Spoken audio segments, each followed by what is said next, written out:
science educator at an academy. So welcome to the ninth and 10th channel of I'm so sorry people. Welcome to this particular session wherein we are going to complete the entire chapter of natural vegetation and wildlife. तो बहुत सारी मस्ती करने वाले हैं, खूब सारे पोल questions होने वाले हैं. इसके साथ साथ we will also be discussing the most important 5 marker questions, 3 marker questions और बहुत सारी मस्ती करेंगे. Hi Aditya, good afternoon. Hello Ria. कैसी है मेरी बच्चा वाटी? जल्दी से मुझे बता दो how are you guys doing so that we can quickly start with today's session and you guys can absolutely rock the show. So for those of you who are watching me for the very first time, my name is Dipakshi and I take up social sciences for all you guys out here only at the Unacademy platform. तो जो भी बच्चे पहली बार यहाँ पे आ रहे हैं, आप एक इनवाइट कोड लगाना होता है. So you guys can use DM live. आज टाइम पे कैसे, आज ना मैं 5 मिनट पहले अपनी सीट पे बैठ गई थी. भाई 1 बजे वाला टाइम थोड़ा ज्यादा जल्दी हो जाता है ना. Today the class is at 2:30, so I was like well to do. Hi Ishika, good afternoon. Hi Shinchan. Nidhi कैसी है मेरी बच्चा party? Hi Mohammad Qasim. Shinchan. Hi Pranita. जल्दी से मुझे बता दो how are you guys doing so that we can quickly start with today's session. How is the josh people? Hi Siddhi, कैसी है मेरी बच्ची? चलो गाइज, तो जिसने अभी तक टेलीग्राम ऐप ज्वाइन नहीं करी है फटाफट से कर लो. You guys can join the Telegram channel, download कर लो एंड देन livedaily.me/chat से यू कैन ज्वाइन इट. क्या बात है, I am glad to hear that बच्चा. क्लाइमेट वाला वो वाला पार्ट आपके उसमें डिलीट नहीं हुआ है, ठीक है? हम उसकी भी क्लास ले लेंगे, डोंट वरी. हाय श्रेया, आवाज नहीं आ रही? Oh guys, quickly give me a thumbs up if you guys can properly hear me out. जल्दी से मुझे एक थम्स अप दे दो. मैं भी एकदम अच्छी हूँ सिद्धि, और बच्चा पार्टी से मिलके तो मैम वैसी बहुत अच्छी हो जाती है. Quickly guys give me a quick thumbs up if I am properly audible to you people. Properly audible and visible आ रही है पक्का? हाय आनंदी. तो टेलीग्राम चैनल को जल्दी से ज्वाइन कर लो क्योंकि यहाँ पे हम करते हैं खूब सारी मस्ती and you guys are notified for each and every session at the Telegram channel. 9th का प्लस कोर्स लॉन्च भी हो गया. Yes, I wanted to tell this. Thank you for reminding me. 9th का प्लस कोर्स लाइव हो चुका है. So you guys can go and enroll for the course. It's a revision course on history and civics. I think on social science में भी. तो जाके enroll कर लेना, ठीक है? Hi Siddhi, I know बच्चा. Yes. नहीं सृष्टि, it is at the plus platform, but आप ले सकते हो उसको. तो जल्दी से Unacademy के plus platform पे आ जाओ. You guys can choose the tenure whichever suits you guys the best. चाहे फिर वो 1 month हो, 3 months, 6 months, 12 months, 24 months, and you can use the code DM Live. DM Live लगाते ही आपको 10% का instant discount मिल जाएगा. So that's my love for you guys and my way of supporting you people. तो जल्दी से आ जाओ plus platform पे. हम वहाँ पे खूब सारी मस्ती करते हैं, बहुत सारी बातें करते हैं, बहुत सारे क्वेश्चंस करते हैं और बहुत मजा आता है, ठीक है? Yes, you can use the code DM Live or Dipakshi SD. Hi Mohammed Kasim. I'm not ignoring you, bacha. Good afternoon, Bhumika. Hi, Ritika. How are you? And you guys can also take up the iconic subscription for whichever tenure that suits you guys the best. अगर आप चाहते हो कि ma'am एक बार हम लेके तो देखें कि फील कैसी आती है, तो 1 मंथ का भी ले सकते हो. If you want it to be, feasible, economically feasible, तो थोड़ा लंबे टाइम का tenure वाला सब्सक्रिप्शन लोगे तो वो आपको सस्ता पड़ेगा. तो कोई भी लो, that's completely up to you and you can use this code to get a 10% discount. DM Live मेरा रेफरल कोड है and you can also use this code as an invite code. Unacademy की learning app को जैसे ही download करते हो, ये invite code एक डालना होता है, वो यूज करोगे तो आप सारी की सारी free classes over the Unacademy platform ले सकते हो, ठीक है? क्या बात है Aditi, very nice. Okay people, तो जल्दी से मुझे दे दो एक thumbs up if you people are absolutely ready to rock the show. और आज हम शुरू करने वाले हैं natural vegetation and wild life. क्या बात है सृष्टि. So I'm hoping that Shrishti is going to come on the leaderboard and give the fastest answers. Yes? Hi Mohammed Kasim. I'm so sorry चेतना, मुझे ऐसा लगा था कि मैंने 2:45 करा है स्केड्यूल क्लास, लेकिन वो 2:30 था. ये मुझे भी आज सुबह पता चला था. Yes, I'm sure you guys are gonna go there on the leaderboard. So all the best, all the very best to you people. तो जल्दी से मुझे बता दो, how's the Josh guys? How's the Josh people? Yes, we have loads and loads of cool questions. Anisha, एकदम full power हो, एकदम high मस्ती से सब नाश्ता वाश्ता करके बैठे एकदम full power. Yes, people. Chalo. So without wasting any time, let us now quickly start with this session, natural vegetation and wildlife. So before starting, आपको early men वाला time याद है? Early men के time पे क्या होता था? देखो, there were no clothes, लोग पत्ते पहन के घूमते थे, जंगलों में जाते थे, they used to hunt animals, eat plants, right? भाई recap पूरा चैप्टर शुरू से पढ़ा रही हूँ. वन शॉट रिविजन है शिनचैन, ठीक है. पत्ते पहनते थे और फॉरेस्ट में जाके they use to eat different herbs, different shrubs, different fruits खाते थे, वेजिटेबल्स खाते थे. मतलब उस टाइम पे ना कल्टीवेशन वाला तो कोई सीन ही नहीं था, बड़े लेवल पे क्रॉप्स ग्रो करने वाला तो कोई सीन ही नहीं था. अब कुछ प्लांट्स तो भाई पॉइजनस भी होते होंगे डेफिनेटली, राइट? कुछ प्लांट्स पॉइजनस भी होते होंगे, लेकिन धीरे धीरे लोगों को पता चलता गया कि भाई क्या खाने लायक है और क्या खाने लायक नहीं है. तो उस टाइम पे back then at the era of the early man होती थी नेचुरल वेजिटेशन. देखो आज के टाइम की अगर मैं बात करूं तो बहुत सारे प्लांट्स फॉरेस्ट वगैरह क्लियर हो रहे हैं, तो नेचुरल वेजिटेशन रियल सेंसेस में थोड़ी कम हो गई है, but it is still there, right? Okay. No, Siddharth, you're not late, बच्चा. Hi, Maharana. How are you? समझ में आया इतना पार्ट? चलो अब एक फटाफट से एक शॉर्ट नोट का क्वेश्चन कर लेते हैं.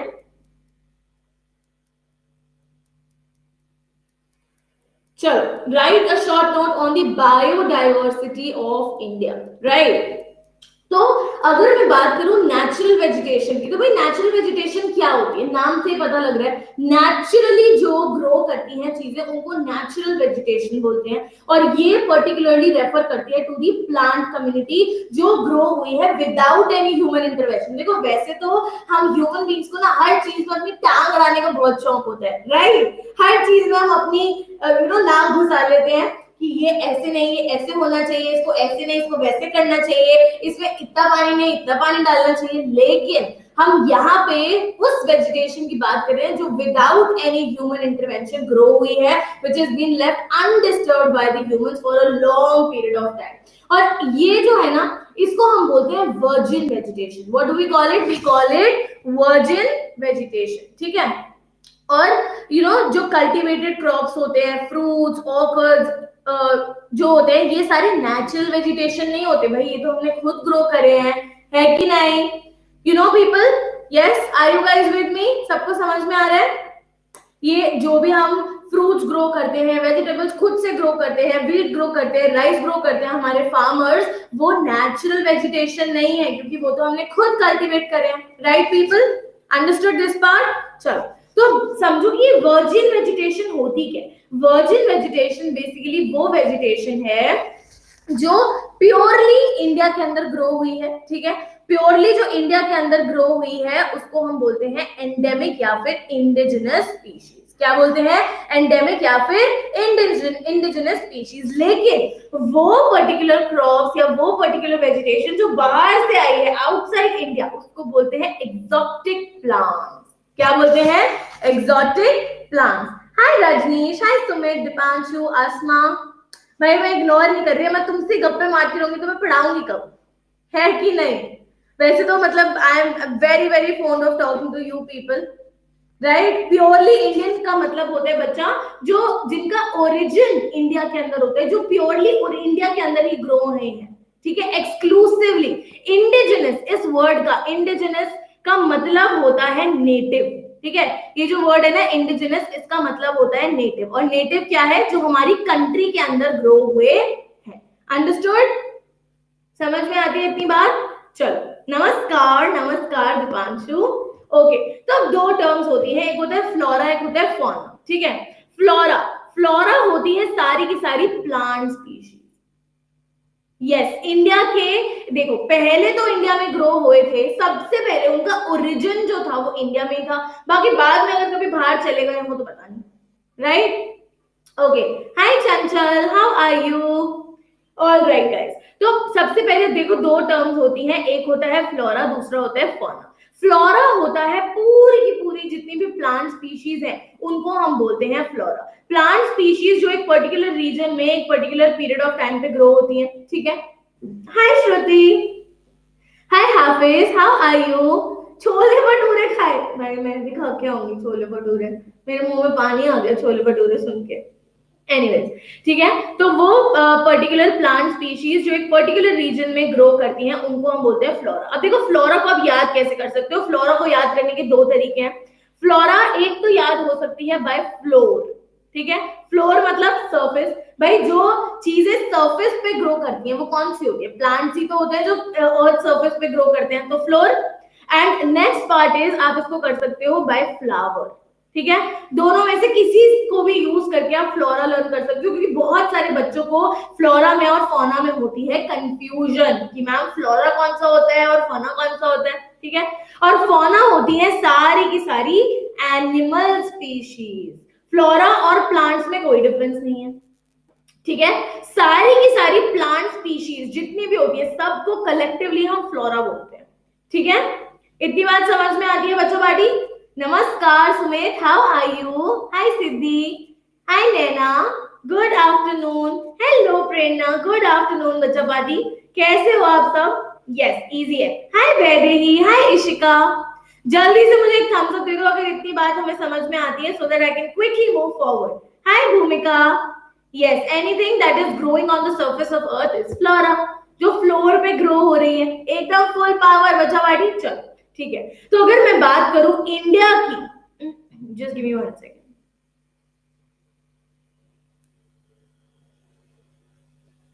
ओके तो अगर मैं बात करूं इंडिया की, तो इंडिया इतनी ज्यादा रिच है इन फ्लोरा इन फौना, पूरी की पूरी biodiversity, that is it is one of the 12 mega diversity countries in the world. देख रहे हो, हम हमेशा से कहते हैं इंडिया एक सोने की चिड़िया कहती थी, ठीक है। तो आज भी इंडिया एक सोने की चिड़िया ही है इन द वे कि इंडिया के अंदर खूब सारे प्लांट्स, खूब सारी एनिमल स्पीशीज हैं, ठीक है। It is one of the 12 mega biodiversity countries of the world. बेटा बायोडाइवर्सिटी कंट्रीज वो कंट्रीज होती हैं which are very rich in the plant species and the animal species.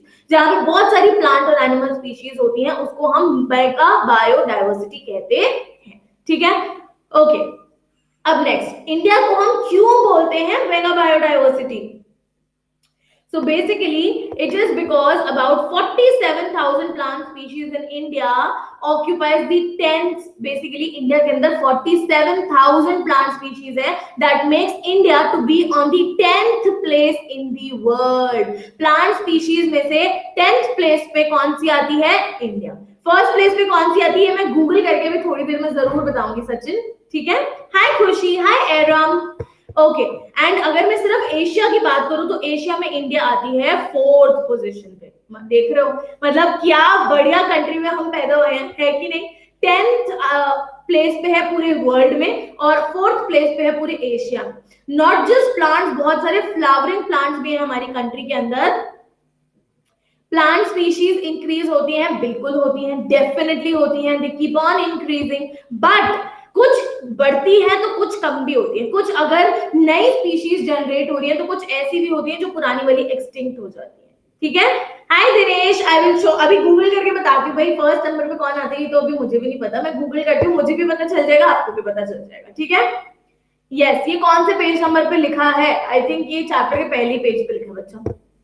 Okay ठीक है, तो 15,000 फ्लावरिंग प्लांट्स है हमारी कंट्री के अंदर, which is approximately 6% in the world. पूरे के पूरे वर्ल्ड के 6% फ्लावर्स तो हमारी कंट्री में ही पाए जाते हैं, देख रहे हो, ठीक है। एंड इंडिया के अंदर अप्रोक्सीमेटली 90,000 स्पीशीज हैं डिफरेंट एनिमल्स की। So Rajneesh says that Australia is at the first place in flowering plants. Wow okay ठीक है, वेरी गुड, ठीक है। तो इंडिया के अंदर अप्रोक्सीमेटली 90,000 एनिमल स्पीशीज हैं और बहुत सारी फिशेज हैं उसके फ्रेश वाटर के अंदर और मरीन वाटर। मरीन वाटर समझते हो? मरीन वाटर बेसिकली है हमारा ओशन वाला पानी, ठीक है, ओशन वाटर्स के अंदर। अंडरस्टूड? चलो तो एक बार रिवाइज कर लो, 47,000 plant species, 10th place in the world and 4th place in Asia, 15,000 flowering plants और 90,000 animal species. Understood? Animal species में कोई प्लेस नहीं है इंडिया की। एनिमल स्पीशीज क्या है? बेसिकली अलग अलग टाइप के, अलग अलग स्पीशीज के एनिमल्स। यस, ठीक है, चलो आगे चलते हैं। एक फटाफट से पोल क्वेश्चन करके दिखा दो। फर्स्ट पोजीशन भूमिका अभी हमें तो बताया, ऑस्ट्रेलिया, ठीक है। So which term is used for the original plant cover of an area which is grown naturally?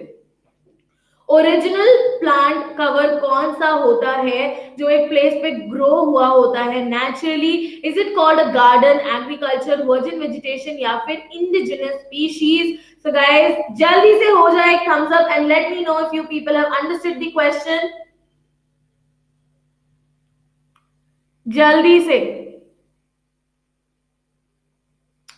Okay, so all right. So I want to just share an image with you guys, with which Shubhra has shared with me. So Shubhra ने हमारे साथ share किया है 12 mega biodiversity of the country line wise, ठीक है। तो देखो, सबसे पहली जो हमारी फर्स्ट बायोडाइवर्सिटी है वो है ब्राजील। ब्राजील के बाद है Colombia, then we have Ecuador, Peru, Mexico, Madagascar, Australia, China and India. Wow, wonderful. तो 12 मेगा डाइवर्सिटीज में से 10th प्लेस पे आती है हमारी कंट्री और पहली मेगा डाइवर्सिटी है ब्राजील। Understood people? एवरीवन समझ में आती है हमें इतनी चीज? चलो अब फटाफट से करते हैं poll question. So guys 3, Gaurav this is the first poll question. Hi Tanishka, how are you बच्चा? Okay people, so 3, 2, 1 and there we go. I have marked the answer. Quickly punch in yours, everyone.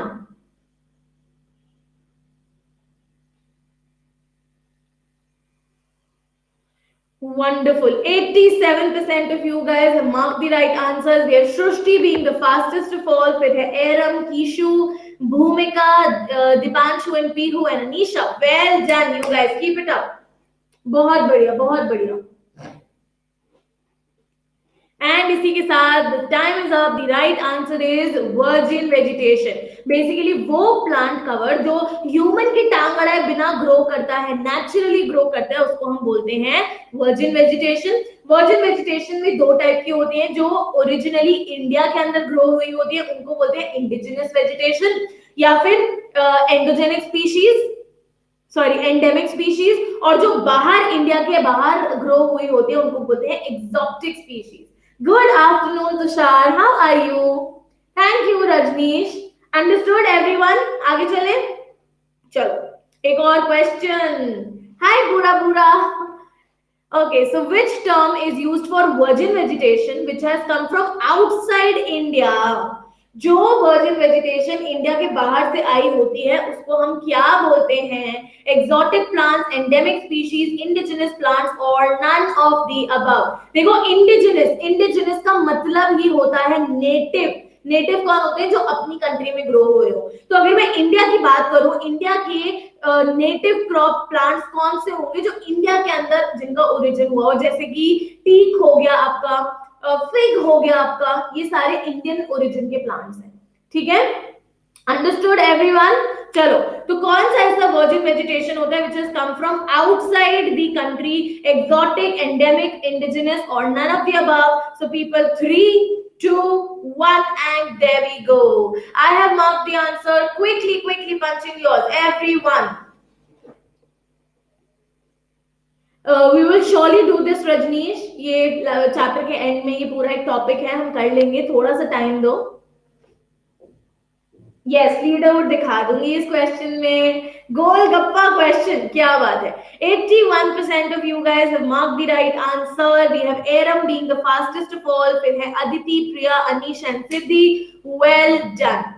All right, so the right answer is exotic plants. भाई exotic होते हैं जो outside India से आए होते हैं, endemic और indigenous तो दोनों ही इंडियन ओरिजिन वाले हैं, ठीक है। दोनों के दोनों इंडियन ओरिजिन वाले हैं। So here is the leaderboard. Hi Pratham, hi Aditya, how are you? Okay, so we have Aram being on the top, फिर है Kishu, Anisha, Aditi, Shreya, Shinchan, Priya, Chanchal, Rajneesh and Pihu. Well done, absolutely fantastic. The right answer is exotic species. और आगे चलते हैं, एक और question करते हैं. India is one of the dash mega biodiversity countries in the world. अभी अभी हमने करा कि इंडिया में कितनी सारी मेगा बायोडाइवर्सिटी कंट्रीज हैं. ब्राजील है, देन मेक्सिको है, पेरू है, मेडागास्कर है, इंडिया है, राइट, ऑस्ट्रेलिया है. कितनी सारी मेगा बायोडाइवर्सिटी कंट्रीज हैं. तो कितनी है मेगा बायोडाइवर्सिटी आपको बताना है. 42, 12, 22 और 32. सो guys 3, 2, 1 and there we go. I have marked the answer. Quickly punch in yours.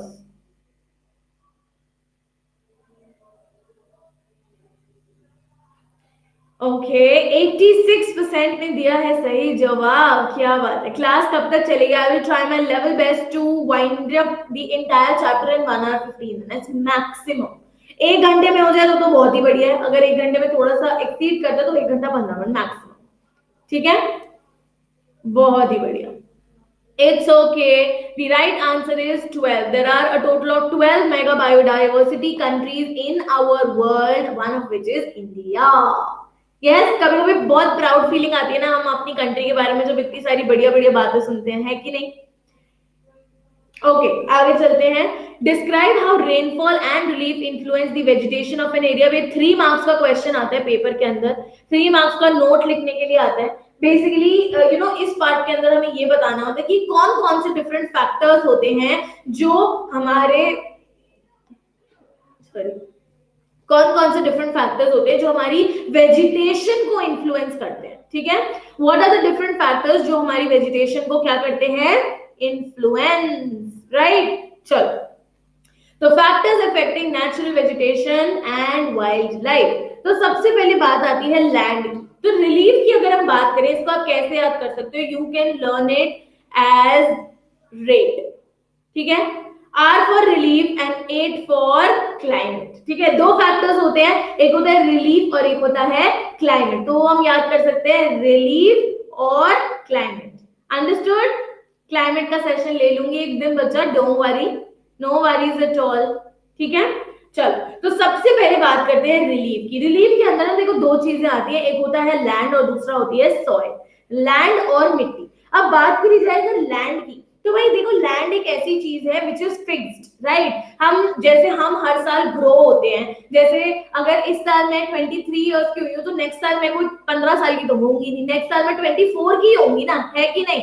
Right और नो, यस और नो, राइट पीपल. ऐसे ही जो हमारा लैंड है, हमारा लैंड होता है फिक्स्ड. एक पर्टिकुलर रेट से ही मतलब चीजें चलती हैं. राइट, तो लैंड जो है वो एक एक नेचुरल एसेट है हमारा, जो नेचुरल वेजिटेशन को डायरेक्टली और इनडायरेक्टली अफेक्ट करता ही करता है. The nature of land influences the type of vegetation. Obviously बात है, कोई लैंड्स ऐसे होते हैं जो बिल्कुल रब्ड होते हैं, ऊबड़ खाबड़ होते हैं, कई फ्लैट लैंड्स होते हैं, कई प्लेन होते हैं, कोई ढलान वाले होते हैं, कोई ग्रासलैंड्स होते हैं, है कि नहीं, है कि नहीं पीपल. ठीक है, तो ये चीजें बहुत इफेक्ट करती हैं. And then comes the fertility level of the land. भाई हर एक लैंड अगर वो अच्छा फर्टाइल होगा तभी तो उसपे क्रॉप्स ग्रो हो पाएंगे, अच्छे से अच्छी वेजिटेशन हो पाएगी. राइट, तो बहुत ज्यादा अंडुलेटिंग और रफ टेरेन्स भी होती हैं जहाँ पे ग्रासलैंड्स होते हैं, वुडलैंड्स होते हैं. वहां पे वाइल्ड लाइफ ज्यादा होती है as compare to vegetation. Understood बच्चा पार्टी, एवरीवन. अंडुलेटिंग होते हैं मतलब ऊबड़ खाबड़, ऐसे ऊपर नीचे ऊपर नीचे ऊपर नीचे वाले जो लैंड्स होते हैं. ठीक है, डिफरेंट एलिवेटेड लैंड्स होते हैं. कईयों की हाइट कईयों की हाइट 900 मीटर्स होगी तो कईयों की 5000 मीटर्स की भी हाइट हो सकती है, लेकिन है तो सारा लैंड ही, है कि नहीं. नेक्स्ट पॉइंट आता है हमारा सॉइल. ठीक है, अब सॉइल अगर मैं बात करूं मिट्टी की, तो देखो हर जगह जहां पे भी नेचुरल वेजिटेशन ग्रो करे, जहां पे भी वो दैट मैटर कल्टीवेशन होती है, वो मिट्टी के बिना हो सकती है. Can any crop grow without soil? No, it cannot. Right, people? कोई भी क्रॉप सॉइल के बिना तो ग्रो हो ही नहीं सकता. और बहुत सारी अलग अलग टाइप की सॉइल होती है. ब्लैक सॉइल है, लैटराइट सॉइल है, अलूवियल सॉइल है, रेड एंड येलो सॉइल है. कितनी सारी अलग अलग टाइप की सॉइल होती है और हर टाइप की सॉइल की अलग अलग प्रॉपर्टीज होती है. राइट, इतनी बात समझ में आती है. हर एक अलग अलग सॉइल की अलग अलग प्रॉपर्टी होती है। कुछ सॉइल बहुत ज्यादा फर्टाइल होती है, कुछ सॉइल में बहुत ज्यादा मॉइस्चर होता है, कुछ बहुत कम फर्टाइल होती है, उनमें मॉइस्चर नहीं होता। कोई सैंडी सॉइल होती है, कोई क्लेई होती है, कोई लोमी सॉइल होती है। हर सॉइल के अंदर अलग मॉइस्चर कंटेंट होता है, उनकी अलग वाटर होल्डिंग कैपेसिटी होती है, राइट। तो भाई डेफिनेटली सॉइल भी तो इन्फ्लुएंस करेगी हमारी नेचुरल वेजिटेशन की, right? So shall I don't take up maths, bacha. I only take up social sciences. I will surely do that. No worries, Aditi. Don't worry. ठीक है। तो डिफरेंट टाइप की soils होती है, वो डिफरेंट टाइप की vegetation को promote करती है। जैसे मान लो फॉर एग्जांपल, अगर हमें कुछ ऐसे क्रॉप्स ग्रो करने हैं जिनको कम पानी चाहिए, ठीक है, तो हम ऐसी सॉइल चूज करेंगे जिसकी वाटर होल्डिंग कैपेसिटी कम हो सकती है, या फिर कोई ऐसा एरिया चूज कर सकते हैं जो सेमी एरिड हो, थोड़ा ड्राई रीजन हो, जिस भाई जहां पे पानी नहीं चाहिए ज्यादा, जिन क्रॉप्स को नहीं चाहिए वो बढ़िया हो जाते हैं ग्रो, राइट। लेकिन अगर हमें क्रॉप्स ग्रो करने हैं जैसे कि राइस, अब राइस एक ऐसा क्रॉप है जिसको बहुत सारा पानी चाहिए, तो भाई डेफिनेटली हम राइस को एक ऐसे एरिया के अंदर ग्रो करेंगे ना जहाँ पे अच्छी खासी बारिश आती हो, या जहाँ अच्छी इरिगेशन फैसिलिटीज अवेलेबल हो, right people, everyone understood? Why don't I teach on Just Nine channel? Because Shubham ma'am teaches there. Yes, एक ही टीचर तो पढ़ाएगी। Okay, yes. तो जो सैंडी सॉइल्स होती है डेजर्ट, देखो डेजर्ट के अंदर कौन सी टाइप की सॉइल होती है, डेजर्ट के अंदर होती है सैंडी सॉइल। तो वो क्या सपोर्ट करती है, देखो सैंडी सॉइल्स होते हैं ना, उनके अंदर मॉइस्चर कंटेंट बहुत कम होता है। सैंडी सॉइल्स है very less moisture content in their, और इसीलिए वो सपोर्ट करती है कैक्टस की ग्रोथ, थॉर्नी बुशेस की ग्रोथ। वाइल अगर मैं बात करूं ऐसे रीजन्स की जैसे जहां पे मैंग्रोव ट्रीज ग्रो करते हैं, या फिर जहां पे डेल्टाइक वेजिटेशन ग्रो करती है, क्योंकि वहां पे बहुत सारा पानी होता है, बहुत सारा पानी, इसलिए हम वहां पे वो वाले क्रॉप्स ग्रो करते हैं जिनको पानी की ज्यादा जरूरत होती है, राइट। Understood everyone? वेजिटेशन मतलब क्लाइमेट नहीं होता बच्चा, वेजिटेशन का मतलब होता है क्रॉप्स जो ग्रो हो रहे हैं। क्लाइमेट तो है भाई आपके जो वेदर कंडीशंस हैं, day to day weather conditions जो एक प्रोलॉन्ग पीरियड ऑफ टाइम तक होते हैं, उसको क्लाइमेट बोलते हैं। एंड देन जो हिल स्लोप्स होते हैं वहां पे सॉइल की डेप्थ अलग अलग होती है, कहीं कहीं एरियाज पे सॉइल बहुत डीप तक जाती है, कई दूसरे एरियाज के अंदर बहुत ज्यादा डीप इन डेप्थ सॉइल नहीं होती है। हाय हर्षित, हाउ आर यू बच्चा? Understood everyone? हमें रिलीफ के दोनों पॉइंट समझ में आ गए, लैंड और सॉइल दोनों में कोई भी डाउट है तो जल्दी से बता दो, वरना मुझे दे दो एक quick thumbs up so that I can quickly move forward. Rate का मतलब बता दो, where is that written? It depends कहाँ किस चीज का रेट है। देखो रेट ऑफ वाटर भी हो सकता है, रेट ऑफ रेनफॉल भी हो सकता है। हाय आर्या, हाउ आर यू? चलो ठीक है, डन हो जाएगा one shot revision. Okay, last point बता देती हूँ ये रहा। बेसिकली जो हिली एरियाज होते हैं ना, हिली एरियाज के अंदर सॉइल की जो डेप्थ होती है वो बहुत ज्यादा नहीं होती, सॉइल बहुत इन डेप्थ नहीं होती, तो वहां पे कोनिकल ट्रीज ग्रो होते हैं। बेसिकली वो ट्रीज ग्रो होते हैं जो कोन की शेप के होते हैं, मतलब थोड़ी उनकी जो एजेस होते हैं ना वो नुकीले होते हैं। उसका एक और रीजन होता है कि जो हिल स्लोप्स होते हैं वहां पे बहुत सारी बर्फ पड़ती है, राइट। अब जब बर्फ पड़ेगी और कोनिकल शेप होगी तो बर्फ ढलान मतलब नीचे चली जाएगी, राइट। अंडरस्टूड? आगे चलते हैं। अब नेक्स्ट पॉइंट आता है क्लाइमेट, ठीक है। तो क्लाइमेट के अंदर ना हमारी तीन चीजें आती है। क्लाइमेट के अंदर आता है temperature, photo period and precipitation. सबसे पहले बात करते हैं टेम्परेचर की। तो देखो अलग अलग जगहों का अलग अलग टेम्परेचर होता है, राइट। मतलब कहीं बहुत ज्यादा ठंड पड़ती है, कहीं बहुत ज्यादा गर्मी पड़ती है, कहीं मॉडरेट क्लाइमेट होता है, राइट। जैसे if I talk of Delhi, Delhi के अंदर है एक्सट्रीम क्लाइमेट, यहाँ पे बहुत ज्यादा ठंड पड़ती है। टॉकिंग ऑफ मुंबई, वहां पे है मॉडरेट क्लाइमेट, मतलब ना बहुत ज्यादा ठंड पड़ती है ना बहुत ज्यादा गर्मी पड़ती है, राइट। तो ऐसे ही डिफरेंट डिफरेंट रीजन होते हैं, ठीक है। And depending upon the weather crops grow होते हैं। कुछ क्रॉप्स ऐसे होते हैं जिनको बहुत सारी बारिश चाहिए होती है, कुछ क्रॉप्स ऐसे होते हैं जो बहुत ज्यादा ठंड में ग्रो नहीं कर सकते, दे डाई। कुछ क्रॉप्स ऐसे होते हैं जो बहुत ज्यादा गर्मी में ग्रो नहीं कर सकते, दे डाई। तो अलग अलग जगहों पे अलग अलग क्रॉप्स ग्रो करते हैं depending upon the temperature. Understood? Yes तो जो कैरेक्टर होता है और जो एक्सटेंट होता है वेजिटेशन का वो मेनली डिटरमिन होता है by the temperature and not just temperature, temperature के साथ साथ ह्यूमिडिटी भी। वही पानी हवा के अंदर कितना वाटर कंटेंट है, कितना मॉइस्चर कंटेंट है, इससे भी इन्फ्लुएंस होता है vegetation of that particular place. Understood everyone? Hi Likhita, how are you? Yes Delhi में तो बहुत ठंड है और खूब सारी बारिश भी हो रही है आजकल। तो चैप्टर समझा रही हो तुषार, आपको क्या चाहिए बताओ? ठीक है, अब नेक्स्ट पॉइंट आता है फोटो पीरियड। अब भाई फोटो पीरियड क्या है? फोटो पीरियड है sunlight, the amount of sunlight. Now you all know कि हमारी जो अर्थ है, earth is a little tilted, right? Earth tilted है थोड़ी सी, earth is tilted on its axis. तो क्या होता है, क्या हर एक एरिया के अंदर इक्वल अमाउंट ऑफ सनलाइट आ पाता है? Yes, let me show this to you. ये मान लो हमारी अर्थ है, ठीक है, और ये हमारे सन है, राइट? ये अर्थ है, सन है। ये अर्थ जो है वो डिफरेंट जोन्स में डिवाइडेड है। ये हमारा इक्वेटर है, ये डिफरेंट जोन्स है, राइट? फ्रिजिड जोन है, ये हमारा इक्वेटर है, देन टेम्परेट जोन है, राइट? डिफरेंट डिफरेंट जोन्स है।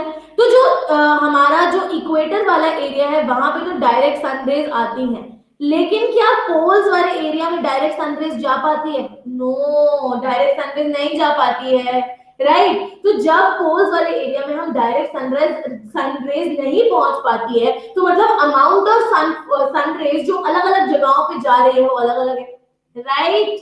यस और नो? समझ में आती है हमें इतनी बात? हाय स्पाइडर राज, बच्चों प्रेसिपिटेशन पे जब आऊंगी तो समझाऊंगी, don't worry, give me 2 minutes, okay? Yes, तो बेसिकली अलग अलग जगहों पे due to the differences in latitudes, अलग अलग जगहों का लैटिट्यूड अलग होता है, हाइट अलग होती है, ऑल्टीट्यूड अलग है, अलग अलग जगहों पे अलग अलग सीजन होते हैं। कईयों के कई जगहों पे डेज बड़े होते हैं, नाइट्स छोटी होती है, कई जगहों पे डेज छोटे होते हैं, नाइट्स बड़ी होती हैं। तो उनके अकॉर्डिंग सनलाइट भी वेरी करती है। और जिन जगहों पे दिन लंबे होते हैं, भाई जब दिन लंबे हैं तो डेफिनेटली उन जगहों पे ज्यादा रेनफॉल आएगी, ओ सॉरी ज्यादा सनरेज आएंगी। तो ज्यादा सनरेज आएंगी तो वहां पे जो क्रॉप्स हैं वो ज्यादा जल्दी ग्रो होंगे, because crops require sunlight to grow. Understood? Yes people, सबको समझ में आती है इतनी बात? जल्दी से एक थम्स अप दे दो मुझे, एक आई एम प्रॉपर्ली, मतलब एकदम मक्खन स्मूथ, सबको क्लियर है मेरी बात, किसी को भी कोई भी डाउट नहीं है? I am very well Arya, I hope you good too बच्चा। ओके, तो अब नेक्स्ट आती है हमारी प्रेसिपिटेशन। अब भाई ये प्रेसिपिटेशन क्या है? अच्छा चलो एक और point let me tell you. भाई अगर मैं फोटो पीरियड की बात करूं, चलो मैं इंडिया का ही आपको एक एग्जांपल ले लेती हूँ, अगर किसी को छोटा सा भी डाउट रह गया हो। इंडिया की बात करते हैं। इंडिया के अंदर टाइम लैग होता है 2 घंटे का। गुजरात और अरुणाचल प्रदेश में 2 आवर्स का टाइम गैप है कि नहीं? Sun rises in the east and sets in the west, तो अरुणाचल प्रदेश के अंदर सन 2 घंटे जल्दी उग जाता है कि नहीं? राइट? तो मतलब अरुणाचल प्रदेश के अंदर ज्यादा सनलाइट आ रही है 2 घंटे as compare to Gujarat. Yes, yes absolutely. तो this was just one example जिससे आप ये समझ पाओ कि अलग अलग जगहों पे अलग अलग सनरेज आती हैं, अलग अलग अमाउंट ऑफ सनरेज आएंगी। ओके, नेक्स्ट आती है प्रेसिपिटेशन। भाई प्रेसिपिटेशन का क्या मतलब होता है, जल्दी से बताओ। प्रेसिपिटेशन को what do you actually understand by the word precipitation? जब आप ये वर्ड सुनते हो क्या वो पहली चीज है जो आपके दिमाग में आती है? Rainfall, okay. What else? Only rainfall, ठीक है। लेकिन देखो बहुत सारे बच्चे ना इसमें गड़बड़ करते हैं। प्रेसिपिटेशन का सिर्फ मतलब बारिश नहीं होता, प्रेसिपिटेशन का मतलब होता है ऑल फॉर्म्स ऑफ वाटर, ठीक है? फिर चाहे वो बारिश हो मतलब रेनफॉल हो, चाहे स्नो हो, चाहे हेल हो, चाहे फ्रॉस्ट हो, कुछ भी हो, वो सारी की सारी इंक्लूड होती है इन प्रेसिपिटेशन। अंडरस्टूड? इतनी बात समझ में आती है हमें? All the different forms of water, चाहे फिर वो स्नोफॉल हो, बारिश हो, हेल हो, फ्रॉस्ट हो, ओले पड़ रहे हो, सारी की सारी प्रेसिपिटेशन। तो अलग अलग जगहों पे अलग अलग अमाउंट ऑफ रेनफॉल आता है, यस और नो? कई जगहों पे बहुत हैवी रेनफॉल आता है, कई जगहों पे कम रेनफॉल आती है। मतलब अगर मान लो मैं बात करूं of Mawsynram, Mawsynram is a place in Meghalaya. Now Mawsynram is the world's wettest place, world का सबसे ज्यादा वेट प्लेस है, वर्ल्ड पूरे वर्ल्ड में सबसे ज्यादा बारिश वहां पे आती है। ठीक है। whereas yes Cherrapunji is also a place जहाँ पे बहुत ज्यादा बारिश आती है। whereas if I talk of a place like Rajasthan, तो भाई राजस्थान में तो बहुत कम बारिश आती है, वो तो बहुत ही ड्राई रीजन है कि नहीं। तो मतलब अलग अलग जगहों पे अलग अलग अमाउंट ऑफ रेनफॉल आती है, ठीक है। Is this understood everyone? चंचल अभी 2-3 पोल क्वेश्चन ही हुए बच्चे, अभी आने वाले हैं पोल क्वेश्चन, ठीक है। अंडरस्टूड? सबसे ज्यादा इंडिया के अंदर होती है बारिश मौसम में। मौसम is a place in Meghalaya, ठीक है। ठीक है, डन, पक्का प्रॉमिस। ओके, तो इंडिया के अंदर बारिश लाता कौन है? इंडिया के अंदर बारिश आती है by the advancing south west monsoon, जो जून टू सितंबर चलता है, एंड रिट्रीटिंग मानसून, ठीक है। तो कई जगहों पे बहुत ज्यादा बारिश पड़ती है, कई जगहों पे बहुत कम बारिश पड़ती है, and that also influences the natural vegetation. Understood? Clear to everyone? आगे चलते हैं, फटाफट से कोई क्वेश्चन कर लेते हैं। Which of the following terms is used to denote the plants of a particular region or period? Hi Bhavya, how are you बच्चा? चलो, कौन सी ऐसी टर्म है जो प्लांट्स को डिनोट करने के लिए यूज की जाती है? Is it flora, fauna, fern और none of the above? Please ask what information do you want. Thank you so much, Tanishka. That really means a lot, बच्चे. Please, Aditi, ask your doubt. जल्दी से. Is the question clear to everyone? Which of the following term is used to denote the plants of a particular species? जल्दी से मुझे बता दो. कर दे question को शुरू. I mean पोल शुरू. फॉर्न क्या होता है? फॉर्न बच्चा एक ऐसा प्लांट होता है जिसके अंदर फ्लावर्स नहीं आते. Fern is a plant which doesn't bear any flowers. They're not flowering plants. Okay? Chalo. So 3, 2, 1, and there we go. I have marked the answer. Quickly punch in yours. We have Shrushti being the fastest of all. फिर है Tanishka, Aram, Priya, Bhumika, Gena, and Chanchal and Riya. Well done. You guys are just amazing. Very good people. Hi Shweta, how are you बच्चे? All right, गिर के 84% ने दिया है सही जवाब। भाई ये तो बहुत इजी क्वेश्चन है। This deserved 100%. The right answer is flora. Flora को याद करने का आसान तरीका क्या है? फ्लोर से याद कर लो भाई, या फ्लावर से याद कर लो। जो चीजें फ्लोर पे ग्रो होती हैं और के सरफेस पे ग्रो होती है वो फ्लोरा, और बाकी क्या है? दूसरा तो बचा ही एनिमल, तो वो फौना, ठीक है। So here is your leaderboard. Hi Tripti. Please connect with me over Telegram, Aditi. ठीक है? Okay. So we have Aram on the top, and then we have Priya, Chanchal, Shinchan, Gena, Ritika. Then we have Prerna, Aditi, Pihu, and Neha. Well done, you guys. Very well done. Keep it up.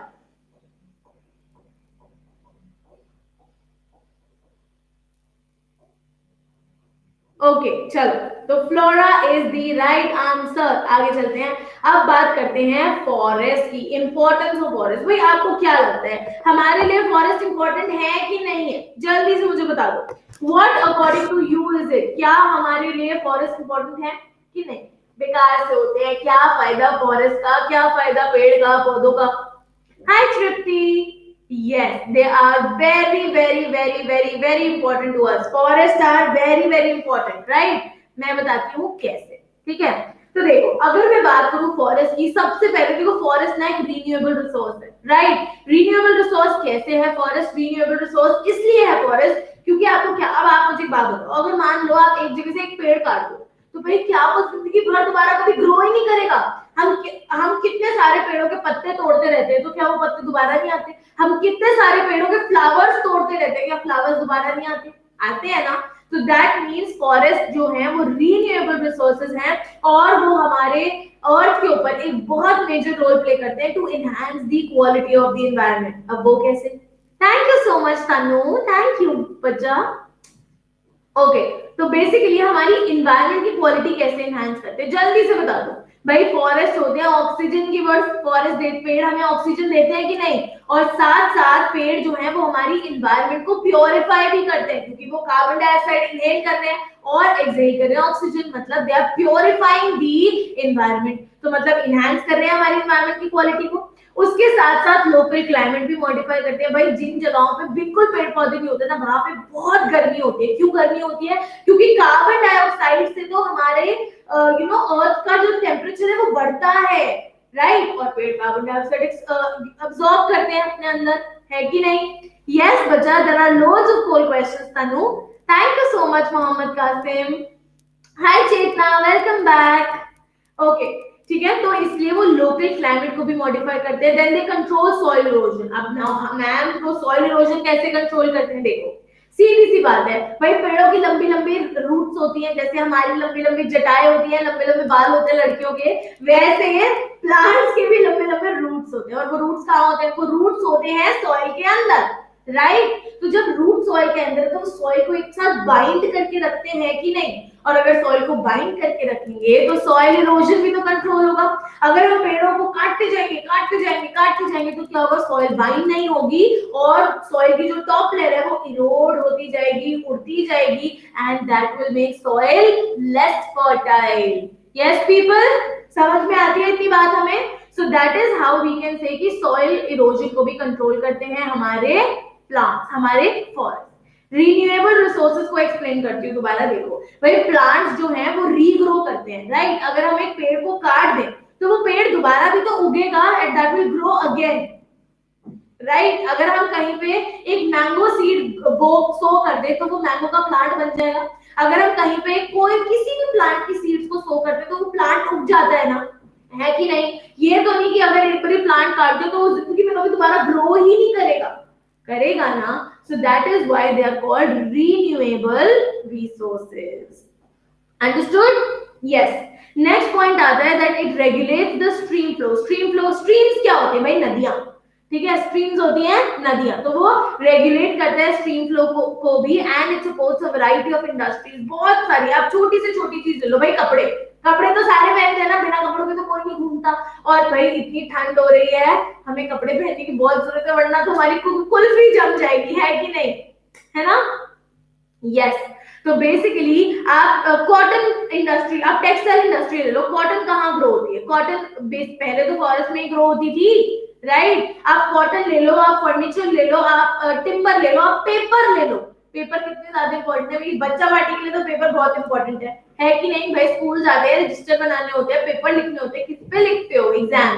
Paper पे ना। तो paper कितना ज्यादा important है कि नहीं?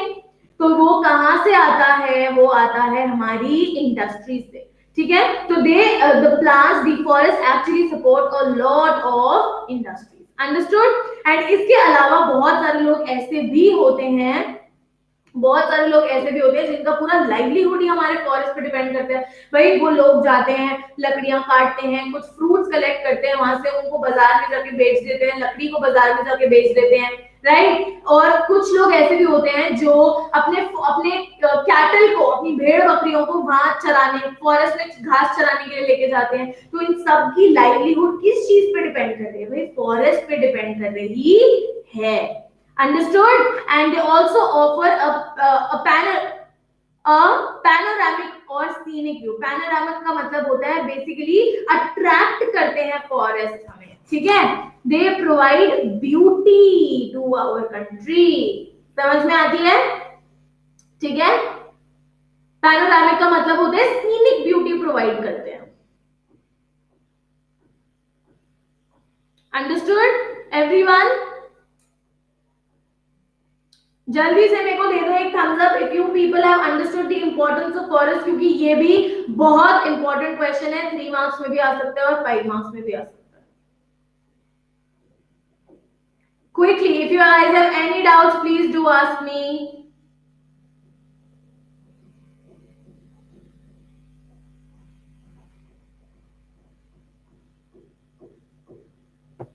Okay, yes, please ask your doubt issue. देखो, okay, so you basically have a doubt कि मैम फॉरेस्ट जो है वो स्ट्रीम फ्लो को कैसे रेगुलेट करते हैं, yes.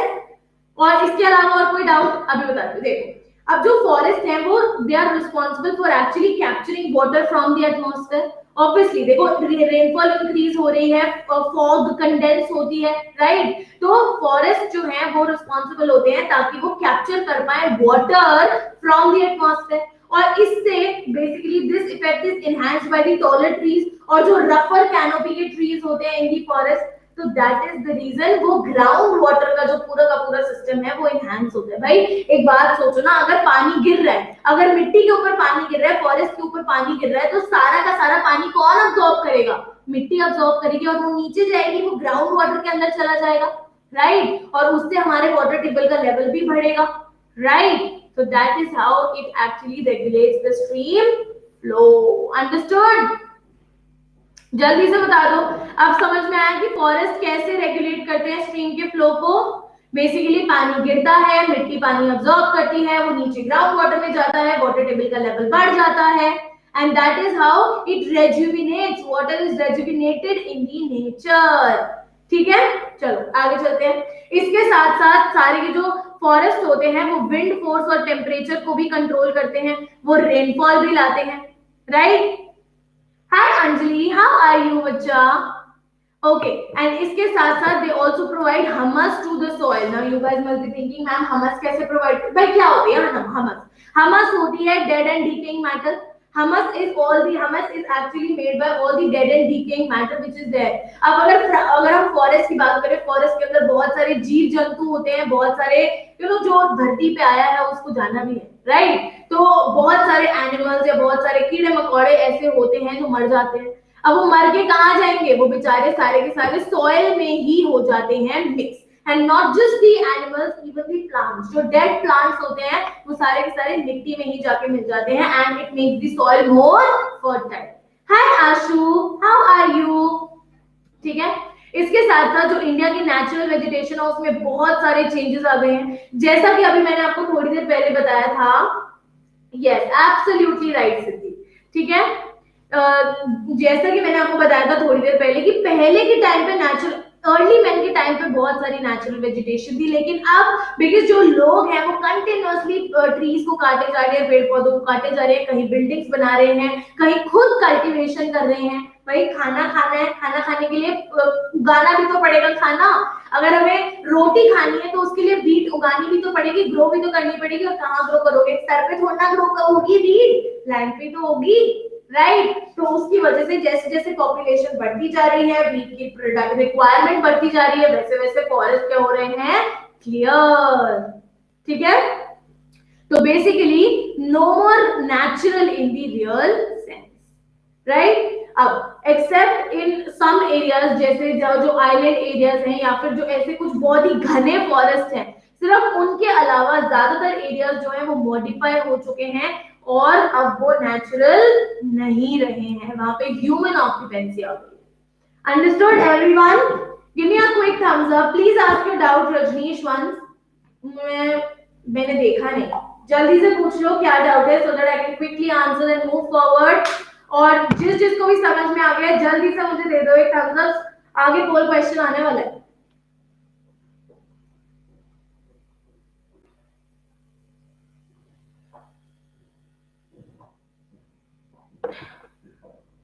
Yes, so sorry. Okay, so last point basically ये कहता है कि except for some areas, कुछ areas में अभी भी natural vegetation है, लेकिन बाकी सब जो है वो ह्यूमन बीइंग्स ने मॉडिफाई कर दिया। मतलब कहीं पे पेड़ काट दिए हैं, पेड़ काट के बिल्डिंग्स बन गई हैं, राइट, कहीं पे फार्म्स बन गए हैं, बड़े बड़े फील्ड्स बन गए हैं। ठीक है, चलो आगे चलते हैं, फटाफट से एक पोल क्वेश्चन कर लेते हैं, उसके बाद करेंगे different types of forest, right. Alright, how do forest influence the climate of a place? They modify the local climate, they control the wind force and temperature, cause rainfall, or all of the above. So people, 3, 2, 1, and there we go. Hello Tanya, how are you बच्चा? जल्दी से फटाफट से Thums up दे दो and quickly mark the right answers. क्या क्या affect करता है climate of a place? I mean forest कैसे अफेक्ट करते हैं क्लाइमेट ऑफ अ प्लेस को? So we have Tanishka being the fastest to call, फिर Srishti, Eram, Aditi, Bhumika, Shinchan, Ritika. Very well done बच्चा।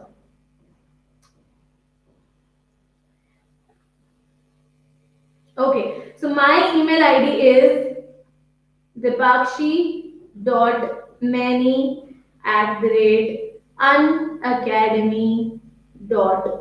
कॉम, तो अगर किसी को भी मेरे को कुछ भी भेजना है तो वो यहाँ पे भेज सकता है, राइट। चलो, okay people, 77% of you guys have marked the right answer और सही जवाब है all of the above. So here is the leaderboard. We have Aram on top, Finesh, Shinchan, Tanishka, Ritika, then we have Aditi, Prerna, Pihu, Neha, Siddhi and Gena. Well done, you guys are absolutely stunning. बहुत ही बढ़िया, बहुत ही बढ़िया. आगे चलते हैं. अब पढ़ते हैं different types of natural vegetation. जल्दी जल्दी से पढ़ते हैं, बहुत इजी टॉपिक है और उसके साथ साथ बहुत इंपॉर्टेंट टॉपिक भी है, क्योंकि इसी पे सबसे ज्यादा शॉर्ट नोट्स लिखने के लिए आते हैं पेपर में. ठीक है. Hi Tanya, how are you? Okay, चलो. तो बेसिकली इंडिया के अंदर 5 मेजर टाइप्स के फॉरेस्ट होते हैं. हाय मृत्युंजय. ठीक है. सबसे पहला होता है tropical evergreen forest, then we have tropical deciduous forest, tropical thorn forest and scrubs, montane forest and mangrove forest. ये सारे के सारे आज हम नेल करने वाले हैं. सबसे पहले एक बात समझते हैं, ये एक 1 मार्क का क्वेश्चन है. पक्का Prerna, very soon, I will do that very soon surely. ठीक है. यस. तो ट्रॉपिकल का बेसिक मतलब होता है वो एरियाज जहां पे बारिश होती है. ठीक है. Alright. According to India state of forest report 2011, जो इंडिया का फॉरेस्ट कवर है वो 21.05% रह गया है. ये 1 मार्क क्वेश्चन आ जाता है पेपर में कि अब इंडिया का फॉरेस्ट कवर कितना रह चुका है. So the answer is 21.05%. Understood. चलो, सबसे पहले हम बात करते हैं ट्रॉपिकल एवरग्रीन फॉरेस्ट की. ट्रॉपिकल एवरग्रीन, भाई नाम से ही समझ में आ रहा है.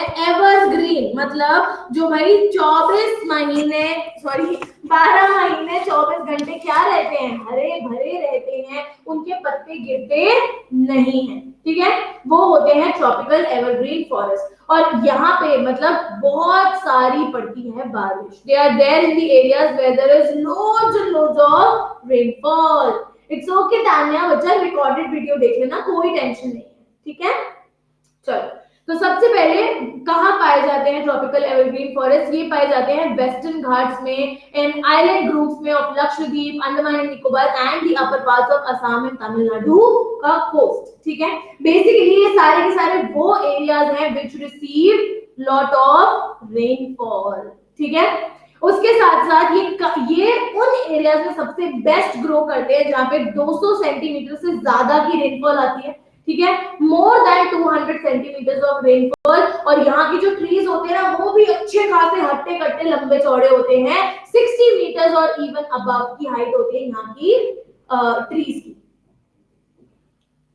I'll surely do that बच्चा, I'll surely do that to you. ठीक है. चलो, नेक्स्ट पॉइंट कहता है कि basically it has the vegetation of all kinds of trees. बहुत सारे अलग अलग स्पीशीज ऑफ ट्रीज यहाँ पे ग्रो करे जाते हैं. ट्रीज भी होते हैं, श्रब्स भी होते हैं, हर्ब्स भी होते हैं, क्रीपर्स भी होते हैं, क्लाइंबर्स भी होते हैं.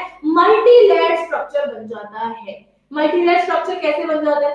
देखो भाई, हमारे हर्ब्स छोटे छोटे होते हैं, फिर उससे बड़े श्रब्स होते हैं, फिर ट्रीज, फिर बुशेस भी आती हैं, फिर ट्रीज आते हैं, साथ में क्रीपर्स भी हो गए, क्लाइंबर्स भी हो गए, है कि नहीं? तो उससे बन जाता है ये जो पर्टिकुलर पूरा का पूरा फॉरेस्ट एक मल्टी लेयर्ड. ठीक है. What makes tropical evergreen forest multi layered? देखो यहाँ हर्ब्स भी हैं, श्रब्स भी हैं, बुशेस भी हैं, ट्रीज भी हैं, सबकी हाइट अलग अलग होती है. राइट. मान लो कि 5 बच्चे हैं. ठीक है. यहाँ पे बनाती हूँ 5 बच्चे. ये पहला बच्चा छोटा सा है, बिल्कुल छोटू सा बच्चा है, ये फर्स्ट वाला. देन जो दूसरा बच्चा है वो उससे थोड़ा सा बड़ा है. ठीक है. फिर तीसरा बच्चा उससे थोड़ा सा बड़ा है. फिर चौथा बच्चा उससे थोड़ा सा बड़ा है. तो ये बन रहा है कि नहीं बन रहा है मल्टी लेयर्ड? देखो, बन रहा है कि नहीं बन रहा मल्टी लेयर्ड? ये वही बात है, यहाँ पे सेम होता है इन दी ट्रॉपिकल एवरग्रीन फॉरेस्ट. ठीक है. चलो आगे चलते हैं. ये जो फॉरेस्ट होते हैं दे appear green all over the all round year. Like I told you, पूरा साल ये जो पर्टिकुलर फॉरेस्ट होते हैं ये हरे भरे रहते हैं. और यहाँ पे बहुत सारे कमर्शियली इंपॉर्टेंट ट्रीज भी ग्रोन होते हैं, जैसे ebony, mahogany, rosewood, rubber, cinchona and और भी बहुत सारे ट्रीज होते हैं. ठीक है. देन बहुत सारी वाइल्ड लाइफ भी होती है, बहुत सारे एनिमल्स भी होते हैं, जैसे elephant, monkey, lemur, deer, one horn rhinoceros भी होता है which is found in the jungles of Assam and West Bengal. Understood people? Thank you so much Srishti. Yes है, अमेजन है। Yes Mrityunjay, absolutely. अब आगे चलते हैं, एक और पोल क्वेश्चन करते हैं जल्दी से। So ebony, mahogany and rosewood trees are grown in which type of forest? कौन से टाइप के फॉरेस्ट में ग्रो होते हैं ebony, mahogany, coniferous, oh sorry, ebony, mahogany and rosewood? So guys, 3, 2, 1 and there we go.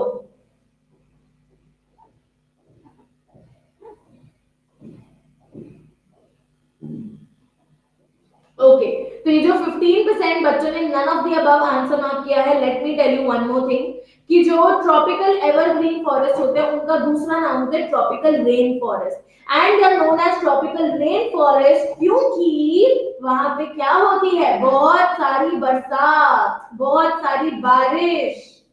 ठीक है, I am so sorry this point just missed out, skip from my mind.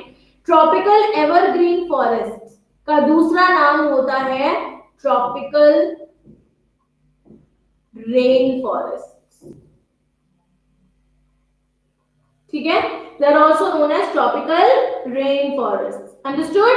चलो, so the right answer is B, tropical rain forest. आगे चलते हैं।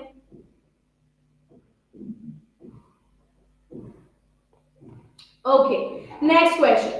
Which of the following forest is found in heavy rainfall areas of the Western Ghats, island groups and upper parts of Assam?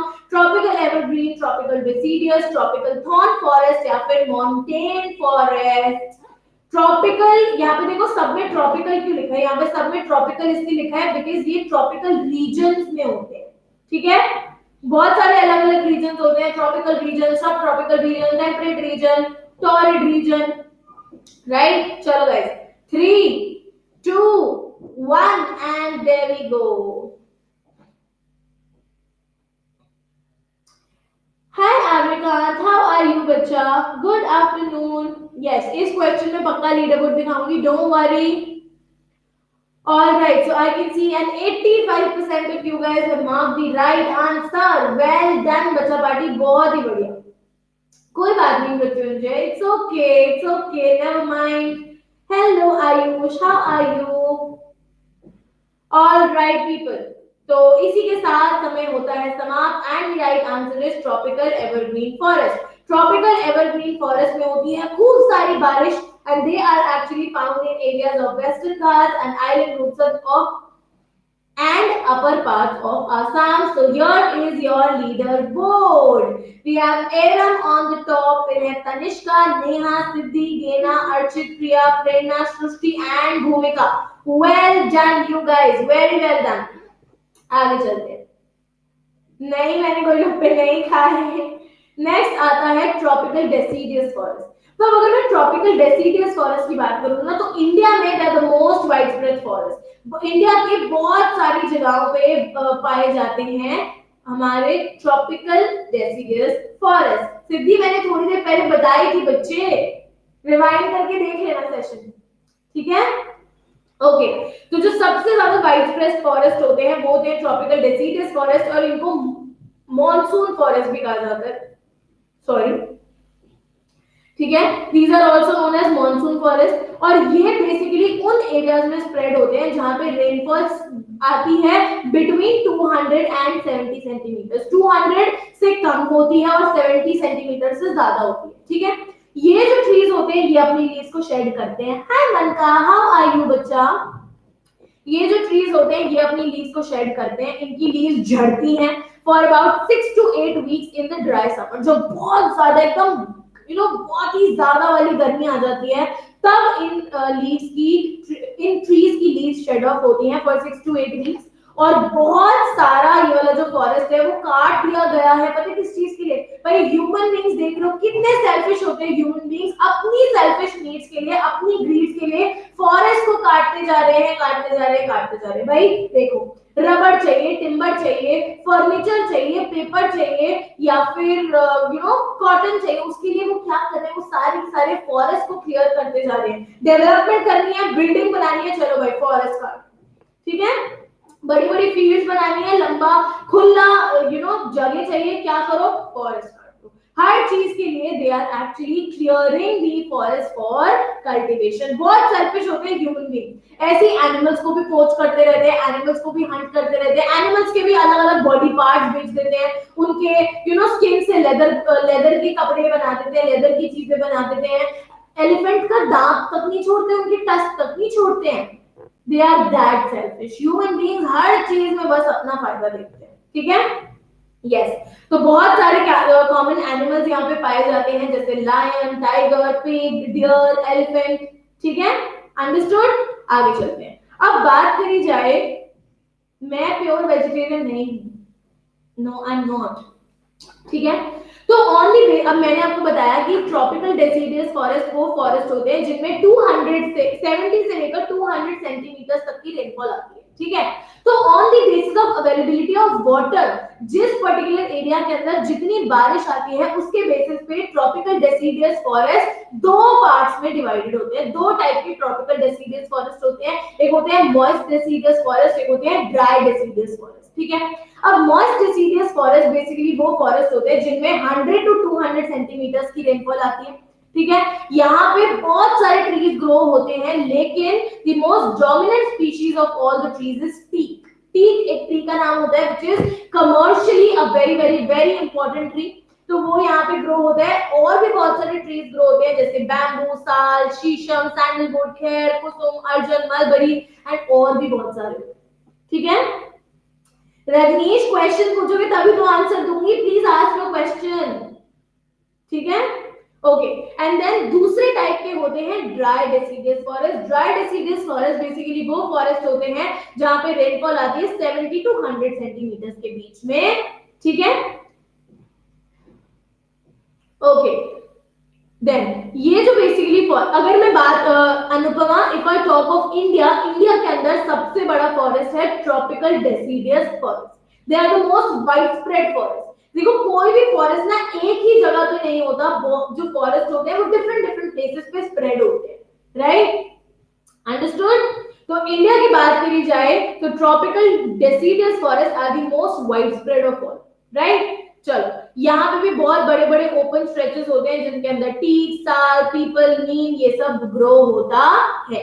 Yes बच्चा, there will be 4 questions. Lost by cons what I was saying, I couldn't understand बच्चा। कोई बात नहीं कोई बात नहीं, दोबारा से लॉग इन कर लो, इट्स ओके। यस ऑलराइट आगे चलते हैं, फटाफट से करते हैं कोई क्वेश्चन। यस मनका, yes your best friends. Alright, so moist tropical deciduous forests are most prominent in the eastern and the central parts of India because yes, साल दोनों फॉरेस्ट में होता है, टीक भी दोनों फॉरेस्ट में होता है बच्चे, ठीक है। लेकिन मॉइस्ट डिसीडियस के अंदर teak is the most dominant, where as dry deciduous के अंदर टीक इतना भी ज्यादा नहीं होता, ठीक है ना। अब जो मॉइस्ट डिसीडियस फॉरेस्ट होते हैं वो प्रोमिनेंट होते हैं ईस्टर्न और सेंट्रल पार्ट्स ऑफ इंडिया में, बिकॉज क्यों, most of the rivers are found in these parts, these areas experience 100 to 200 centimeters of annual rainfall. Soil is ideally suited for such activities or there is commercial significance of such forests in these areas. बहुत आसान question है, common sense वाला question है, ध्यान से पढ़ो and ध्यान से मार्क योर आंसर। प्रोमिनेंट का मतलब होता है इंपॉर्टेंट, ठीक है, इंपॉर्टेंट, या फिर are more prominent in the eastern, मतलब ईस्टर्न और सेंट्रल पार्ट्स में ज्यादा डेसिडियस फॉरेस्ट होते हैं, क्यों। Okay guys, so 3 2 1 and there we go. I have marked the answer. Quickly punch in yours, everyone. 80% ने दिया है सही जवाब। Hello Sabina, Sibani, how are you बच्चा। थैंक यू सो मच फनका, न्यूली है अभी मैंने थोड़े दिन पहले। कोई बात नहीं प्रेरणा, it's okay Mrityunjay.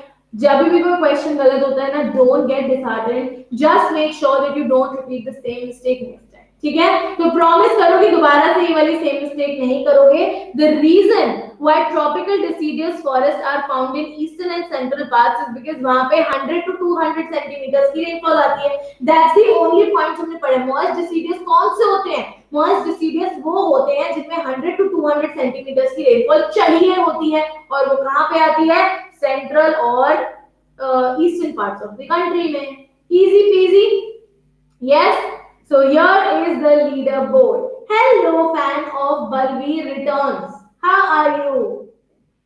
Okay, so we have Kanishka topping the chart with her Neha, Siddhi, Gena, Priya, Aram, Bhumika, Shinchan, Aditi and Ritika. Well done. Very good. ठीक है, आगे चलते हैं। आप एक और क्वेश्चन कर लेते हैं फटाफट। Which among the following natural vegetation is the most predominant in India? India के अंदर इनमें से कौन सी नेचुरल वेजिटेशन सबसे ज्यादा पाई जाती है? Yes, absolutely. नहीं आयुष, यहाँ पे भी दोबारा नहीं करनी है। देखो यहाँ पे अभी आप एक बारी पहली बारी गलती कर रहे हो चलता है, लेकिन हमें एग्जाम में तो गलती नहीं करनी है ना, बिल्कुल भी। So we have to prepare ourselves for 100 on 100 in social science, right? अगर हम बार बार सेम सेम गलतियां रिपीट करते जाएंगे, if we won't pay attention, तो फिर क्या फायदा है कि नहीं? चलो guys, so 3, 2, 1 and there we go. I have marked the answer. Quickly punch in yours, people. जल्दी से फटाफट से आंसर को पंच इन कर दो। So we have 86% of you guys who have marked the right answer. Absolutely amazing. We have Shrishti topping the chart. We have Tanishka, Aram, Balveer returns, Ritika. Well done. बहुत बढ़िया भूमिका, बहुत बढ़िया बच्चे। क्या हुआ पीयू? What happened? किस चीज का? A shout out to Mrityunjay. Very good, Mrityunjay ने सही आंसर मार्क किया। Hi Shrishti, how are you? Okay guys, so we have the answer to be tropical deciduous forest. अभी हमने पढ़ा था tropical deciduous forest इंडिया में सबसे ज्यादा होते हैं। क्लाइमेट कब आएगा बच्चा? शुभ्रा क्लाइमेट भी बहुत जल्दी कर लेंगे, वन शॉट रिवीजन, लेकिन क्लाइमेट का one shot revision will be a longer session, मतलब आई थिंक 2.5 आवर का सेशन होगा। ठीक है, it's okay Aditi, you can keep doing that बच्चा। ऑल राइट, आगे चलते हैं फटाफट। नेक्स्ट बात करते हैं thorn forest and scrubs. Thorn forest, देखो नाम से पता लग रहा है थॉर्न क्या होते हैं? कांटे। यस, चलो लास्ट क्वेश्चन। समझ नहीं आया पीहू? ओके गाइस, चलो पढ़ते हैं। तो बेसिकली ये जो थॉर्नी फॉरेस्ट होते हैं, स्कर्ब्स होते हैं, ये उन रीजन्स में पाए जाते हैं जहाँ पे बारिश बहुत ही कम होती है। I am very well Srishti, I hope you are good too बच्चा। आज यूट्यूब पे कोई क्लास नहीं है मन का, यूट्यूब पे क्लास कल होगी।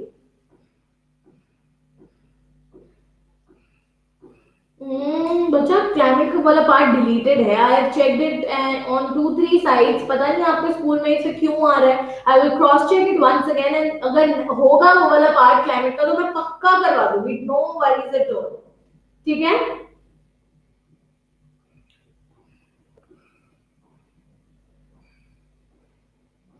नील नहीं, नॉर्मल सब्सक्रिप्शन ले लोगे बच्चे तभी भी सब टीचर्स का दिखेगा। New course is live Tanishka. नहीं वो लास्ट क्वेश्चन नहीं था, बहुत सारे क्वेश्चंस हैं अभी। चलो तो अब वापस आ जाओ, यहाँ पे पढ़ाई कर लेते हैं। ठीक है, तो in regions with less than 70 centimetres of rainfall जो नेचुरल वेजिटेशन होती है वो होती है थॉर्नी ट्रीज और बुशेस की। ठीक है, तो बेसिकली ये पाए कहाँ जाते हैं? जहां पे बहुत कम रेनफॉल होती है ना, जैसे मान लो एरियाज ऑफ वेस्टर्न राजस्थान, बहुत कम स्कैंटी रेनफॉल, बहुत ही कम बारिश होती है, वहां पे पाए जाते हैं थॉर्नी ट्रीज एंड बुशेस, और ये होते हैं north western part of the country में ज्यादातर, और सेमी एरिड रीजन्स भी इसमें इंक्लूडेड होते हैं। एरिड का बेसिक मतलब क्या होता है? एरिड का मतलब होता है ड्राई। ठीक है, तो जो ड्राई रीजन्स होते हैं वहां पे क्या पाए जाते हैं? Thorny bushes and scrub. Thorny मतलब होते हैं कांटेदार, कांटों वाले। ठीक है, वो गाना सुना है आपने, कांटा लगा वैसे वाले। ओके ठीक है, जैसे कि गुजरात, राजस्थान, मध्य प्रदेश, छत्तीसगढ़, उत्तर प्रदेश एंड हरियाणा। ठीक है, बहुत सारी प्लांट स्पीशीज होती हैं जैसे acacias, palm, euphorbias, cacti. Cacti क्या है? Plural of cactus. ठीक है, चलो अब यहाँ पे जो ट्रीज होते हैं ना, दे वेरी स्कैटर्ड, मतलब एक ही जगह पे बहुत सारे ट्रीज का क्लस्टर नहीं होता, तो स्कैटर्ड ट्रीज होते हैं। स्कैटर्ड ट्रीज क्यों होते हैं, मैं उसका रीजन बताती हूँ। स्कैटर्ड ट्रीज इसलिए होते हैं क्योंकि ना उनकी रूट्स बहुत लंबी लंबी होती हैं। जो ट्रीज डेजर्ट रीजन्स में पाए जाते हैं, उनकी बहुत लंबी लंबी रूट्स होती है, बहुत डेप्थ तक वो रूट्स जाते हैं। क्यों? क्योंकि भाई वहां पे पानी की तो बहुत कमी होती है कि नहीं? तो सॉइल की बहुत इन डेप्थ तक जाती है ताकि वो सॉइल का सारा मॉइस्चर ले पाए और अच्छे से ग्रो कर पाए। ठीक है, so they are penetrated deep into the soil in order to get the moisture. Moisture content as in pani. ठीक है, द वाटर कंटेंट, क्योंकि हर एक ट्री को ग्रो करने के लिए पानी तो चाहिए, right? The stems are succulent to conserve water. Succulent का basic मतलब क्या होता है? That they are very lushy, very thick, एकदम green होती है, green, lushy, very thick, ताकि वो पानी को अच्छे से कंजर्व कर पाए, पानी को स्टोर कर पाए। ठीक है, द वेरी थिक, बहुत मोटी होती है, बहुत ही फ्लैशी होती है, right? It's okay Srishti. Okay, और यहाँ की जो लीव्स होती हैं वो भी बहुत ज्यादा थिक होती हैं और बहुत छोटी छोटी लीव्स होती हैं। ठीक है, बहुत छोटी छोटी छोटी छोटी लीव्स होती हैं। Yes, this is the link to the new course, so I can I pin this one? Okay, very nice. Yes, greeny, मोटी and fleshy, absolutely right Shinchan. ठीक है, और जो लीव्स होती है ना वो बहुत छोटी छोटी होती है। देखो, छोटी लीव्स होंगी तो छोटी लीव्स में कम स्टोमेटल ओपनिंग्स होंगी, और स्टोमेटल ओपनिंग्स जो होती है वो बंद हो जाती है उसकी, ताकि कोई भी वाटर लॉस ना हो बाय ट्रांसपिरेशन।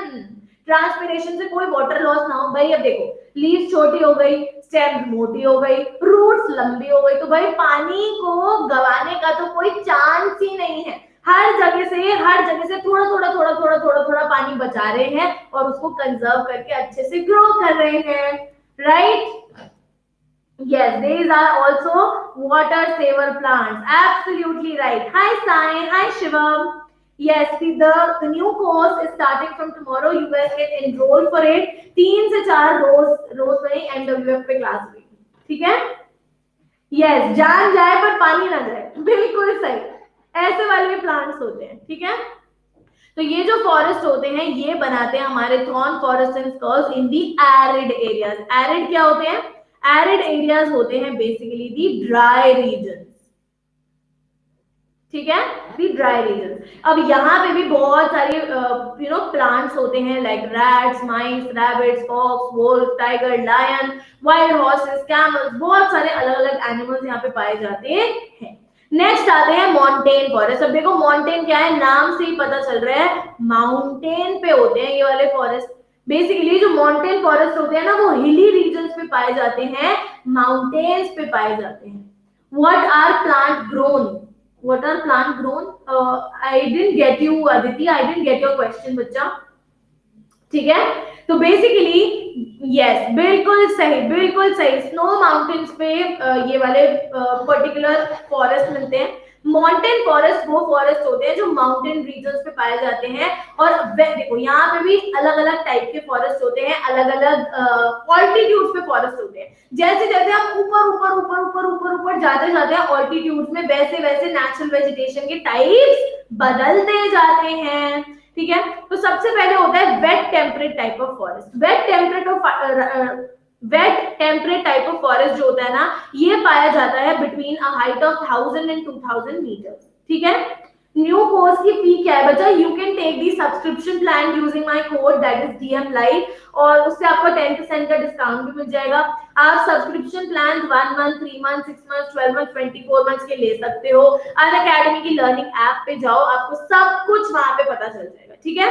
अनअकैडमी की लर्निंग ऐप पे जाके अपना यूज कर, अपना वो चूज कर लेना कि आपको कौन सी कैटेगरी में जाना है, सीबीएसई क्लास 9 और class 10, and then you can proceed further, ठीक है? Hi Anushree, hi Aryaman, good afternoon. Okay, तो basically wet temperate type of forest वो होते हैं जो 1000 टू 2000 मीटर्स की हाइट के होते हैं, और यहाँ पे भी ना एवरग्रीन ब्रॉड लीफ ट्रीज होते हैं, मतलब बेसिकली जो ट्रीज माउंटेन रीजन होते हैं उनकी बहुत ब्रॉड ब्रॉड लीव्स होती है। I will surely make a strategy to complete the syllabus बच्चा, नो वरी, ठीक है। ओके, बायो रिजर्व क्या होते हैं ये मैं आपको क्लास के एंड में बताऊंगी। देयर इज अ टॉपिक जहां पे बायो रिजर्व हम पढ़ेंगे। Okay Shiva, so you have to wait for 10 more minutes for that.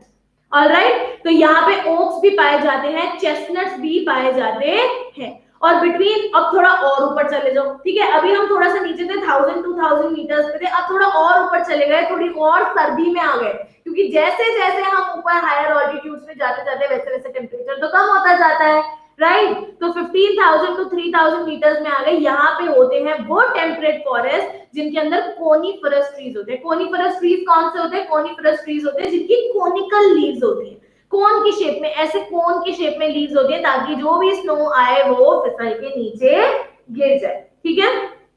और कौन कौन से ट्रीज हैं? जैसे पाइन, देवदार, सिल्वर फर, स्प्रूस, सिदार, ये सारे ट्रीज होते हैं, just like the Christmas tree. You are absolutely right Mitra, ठीक है। आगे चलते हैं।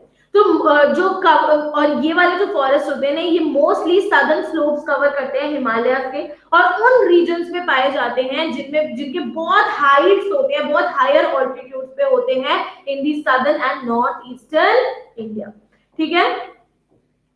बिल्कुल करवा दूंगी प्रेरणा, डोंट वरी, ठीक है। अब और थोड़ा ऊपर हाइट पे चले जाओ, और थोड़ी ऊपर हाइट पे चले जाओ। अब 3600 मीटर्स के ऑल्टीट्यूड पे हम पहुंच गए। यहाँ पे होते हैं ग्रासलैंड। ग्रासलैंड क्या होते हैं? एलिवेशन का मतलब होता है बच्चा बेसिकली हाइट, ठीक है, अंडरस्टूड। एलिवेशन का बेसिक नहीं, एलिवेशन का बेसिक मतलब होता है स्लोप।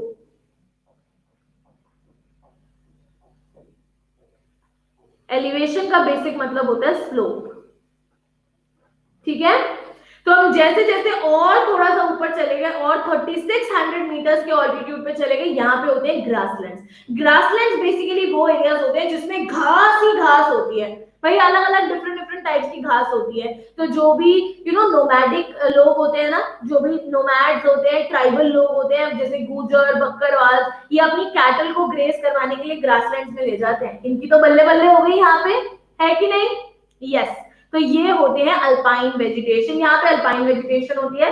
अल्पाइन वेजिटेशन क्या होती है? अल्पाइन वेजिटेशन बेसिकली वो वेजिटेशन होती है जो बहुत ही ज्यादा ठंडे एरियाज के अंदर ग्रो करते हैं, ठीक है। जो -2 डिग्री वाले टेम्परेचर के अंदर जो प्लांट्स ग्रो करते हैं, that is basically alpine vegetation. Understood everyone? जल्दी से एक थम्स अप हो जाए so that I know that you guys have you guys have understood this particular part, एकदम क्रिस्टल क्लियर है सबको। चलो, अब हायर ऑल्टीट्यूड्स में ना बहुत सारी अच्छी वेजिटेशन भी होती है, बहुत सारे अलग अलग एनिमल्स भी पाए जाते हैं।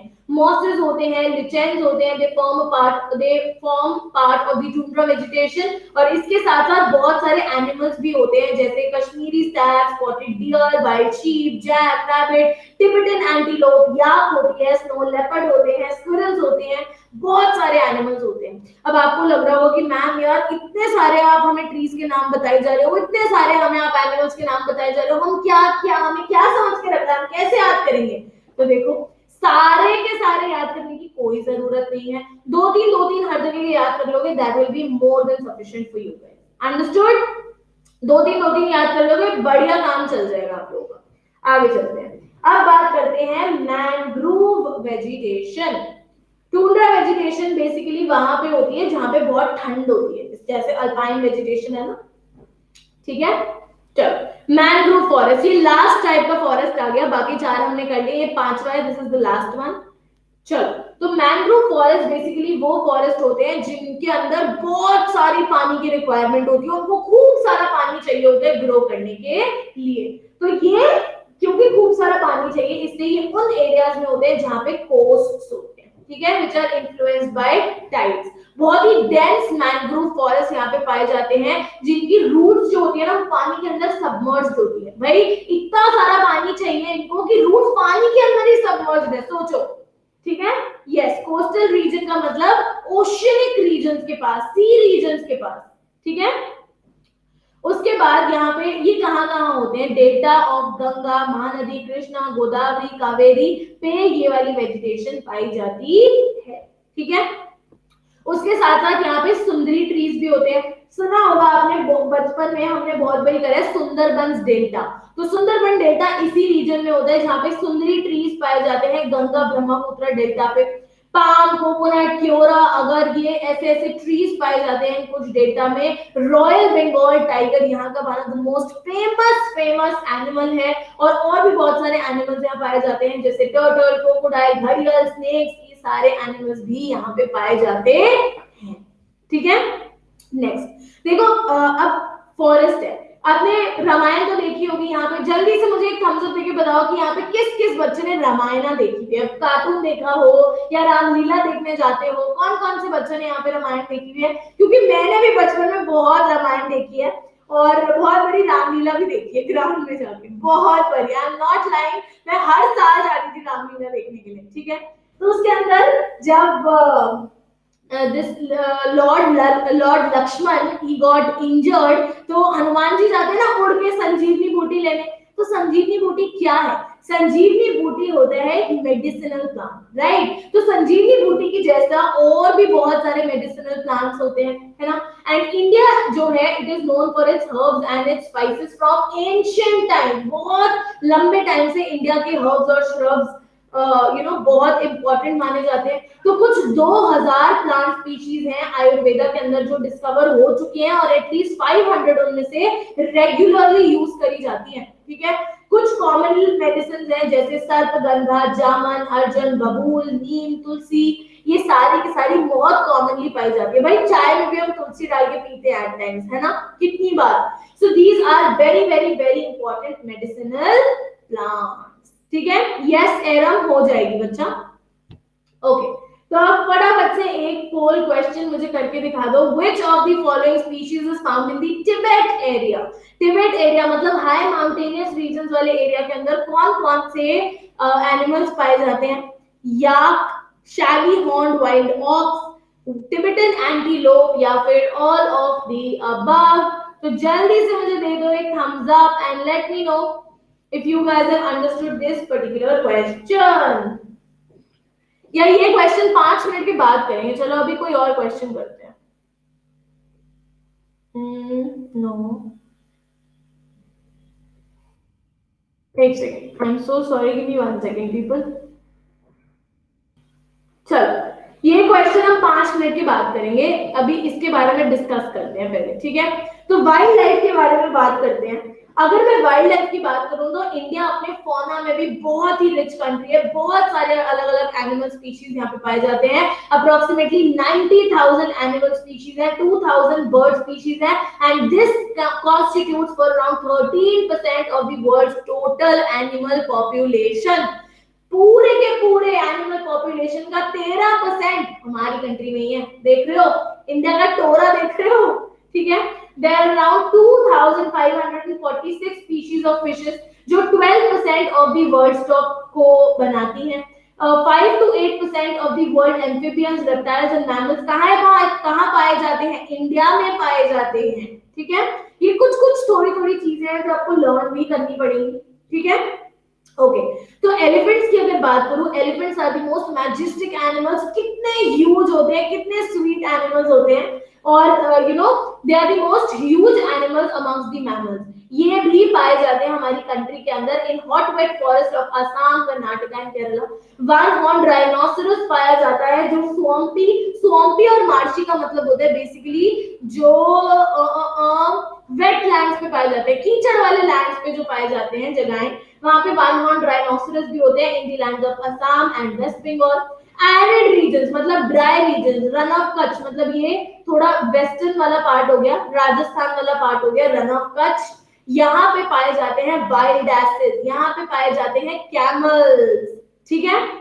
एंड इसके साथ साथ इंडिया जो है वो एक ऐसी इकलौती ऐसी कंट्री है जहां पे टाइगर्स भी पाए जाते हैं और लायंस भी पाए जाते हैं।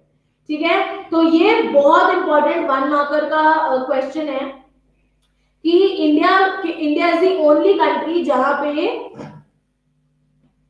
जहां पे लायंस भी होते हैं और टाइगर्स भी होते हैं। Mrityunjay is asking ma'am majestic मतलब क्या होता है, तो बच्चा मैजेस्टिक मतलब होता है the animals with great dignity, ठीक है, विद ग्रेटनेस, मतलब लायन जो एलिफेंट्स होते हैं ना वो बहुत गुस्से वाले एनिमल्स नहीं होते, बहुत ही काम, बहुत ही डिग्निफाइड ऑनरेबल एनिमल्स होते हैं, ठीक है। ओके, तो नेचुरल हैबिटेट जो है of Indian lion is the Gir forest in Gujarat, Gujarat में गिर फॉरेस्ट है, ठीक है, अंडरस्टूड। बता रही हूँ भूमिका, सबर रखो थोड़ा, ठीक है। अब वाइल्ड लाइफ प्रोटेक्शन एक्ट हुआ था implement in the year 1972 in India. Wild life protection act, देखो नाम से ही पता चल रहा है ये एक ऐसा एक्ट है जो बनाया गया था वाइल्ड लाइफ को प्रोटेक्ट करने के लिए, क्योंकि भाई ह्यूमन बीइंग्स इतने सेल्फिश लोग हैं कि वो एनिमल्स को इतना पहुंच करते थे, हंट करते थे, सॉरी हंट कर देते थे कि बहुत सारे एनिमल्स तो came to a verge of extinction. मतलब I still remember there was a time जब सिर्फ और सिर्फ पूरे के पूरे कंट्री के अंदर सिर्फ 32 टाइगर्स रह गए थे, और उसके बाद प्रोजेक्ट टाइगर लॉन्च हुआ था, ठीक है। तो फिर 1972 में एक वाइल्ड लाइफ प्रोटेक्शन एक्ट हमारी गवर्नमेंट ने निकाला। जो गिर फॉरेस्ट की अगर मैं बात करूं तो गिर फॉरेस्ट जो है it is the last remaining habitat of the Asiatic lion, ठीक है, एशियाटिक लायंस का लास्ट हैबिटेट है। और कीशु ने मुझे एक फोटो भेजी है जो मुझे बिल्कुल भी समझ नहीं आ रही है, it is not at all clear बच्चा। Yes, plants inhale carbon dioxide and exhale oxygen. Okay, understood everyone.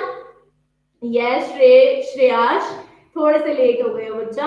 अब और भी बहुत सारे एनिमल्स पाए जाते हैं हमारी कंट्री के अंदर, जैसे इंडियन बाइसन, नील गाय, चौसिंगा, चौसिंगा, चौ मतलब चार, तो चार सींगों वाला एंटीलोप होता है चौसिंगा, देन गजेल, और बहुत सारे अलग अलग स्पीशीज ऑफ मंकीज भी होते हैं। हाय दिशा, हाउ आर यू।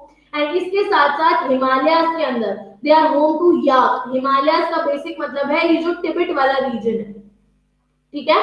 तो they these are home to yak, shaggy horn one ox, wild ox, and ये जो shaggy horn one wild ox होते हैं ना, इनका वेट पता है क्या होता है, 1-1 टन के होते हैं, इतने भारी, मतलब मोटे ताजे हट्टे कट्टे होते हैं, ठीक है।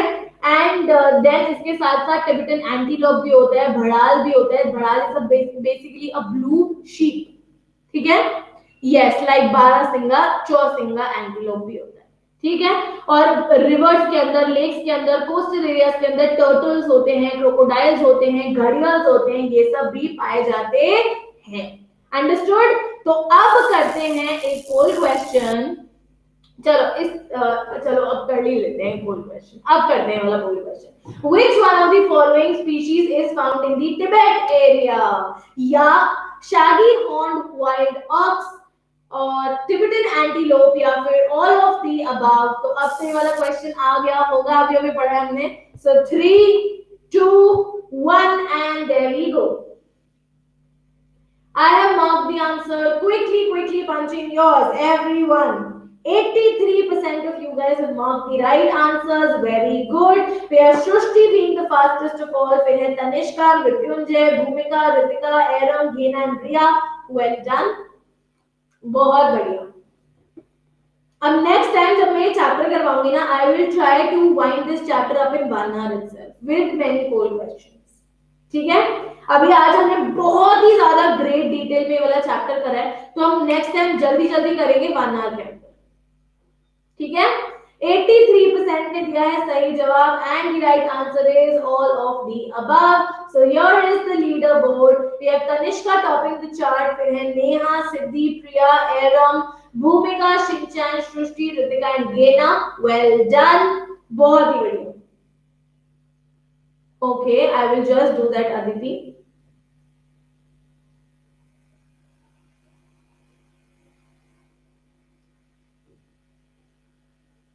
बच्चा मेरे पास तो कोई क्वेश्चन ही नहीं है, question box is empty right now. Please send your question once again Aditi, okay.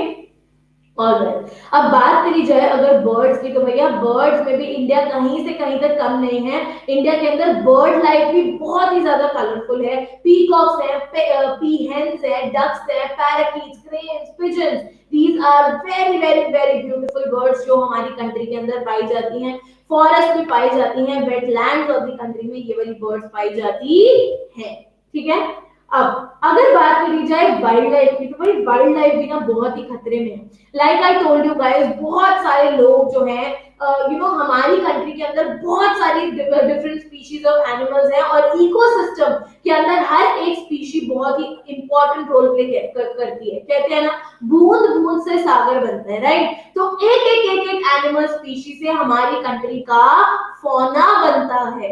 ठीक है, हमारी कंट्री की वाइल्ड लाइफ बनती है, और चाहे फ्लोरा हो चाहे फौना, उनकी कंजर्वेशन हमारी कंट्री के लिए बहुत ही ज्यादा इंपॉर्टेंट है। अप्रोक्सीमेटली 1300 प्लांट स्पीशीज ऐसी है जो एंडेंजर्ड है।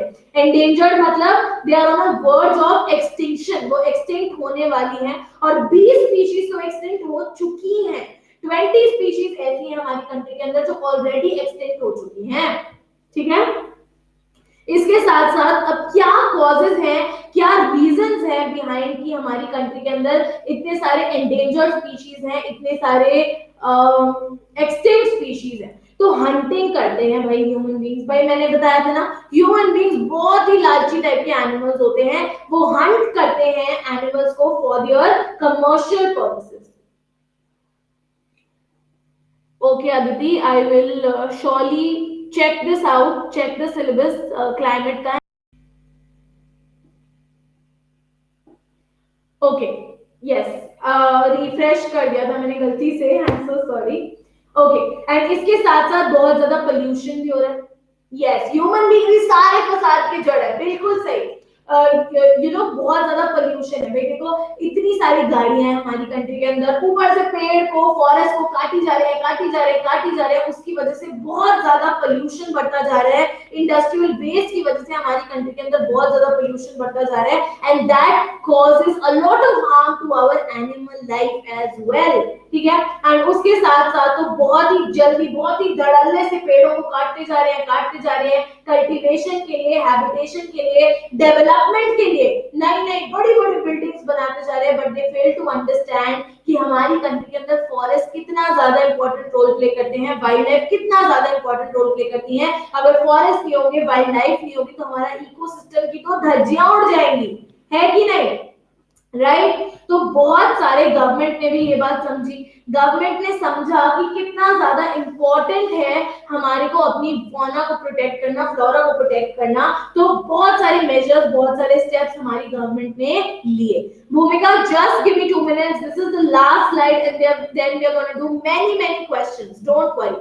ठीक है, ओके, तो 18 बायोस्फीयर रिजर्व्स बनाए इंडिया के अंदर हमारे फ्लोरा और फौना को प्रोटेक्ट करने के लिए, जैसे कि सुंदरबंस बनाया वेस्ट बंगाल में, Nanda Devi in Uttarakhand, gulf of Mannar in Tamil Nadu, and Nilgiris in Kerala and Karnataka.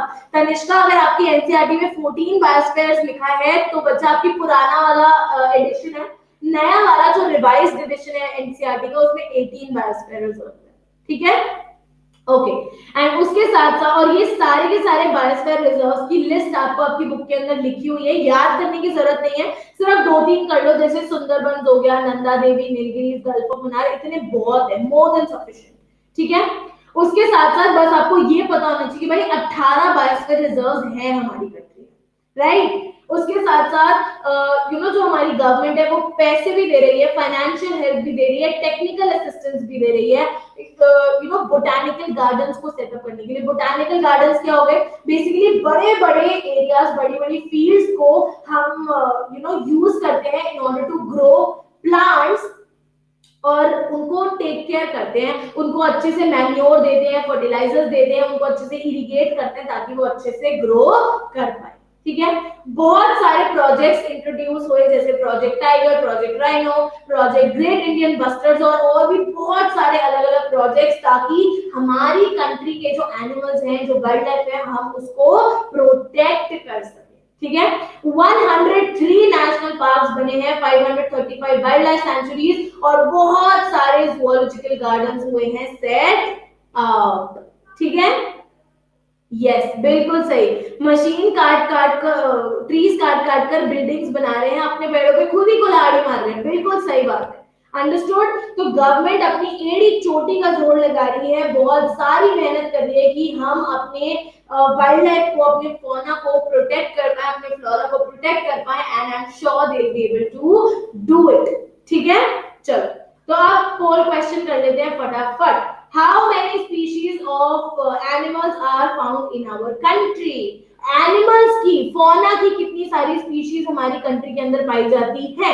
Yes Shubhra, बहुत सारे माइग्रेटरी बर्ड्स भी आते हैं हमारी कंट्री के अंदर। बेसिकली जब दूसरी कंट्रीज में बहुत ज्यादा ठंड पड़ जाती है तो हमारी कंट्री के अंदर वो उड़ के आ जाते हैं और कुछ टाइम बाद फिर वापस चले जाते हैं।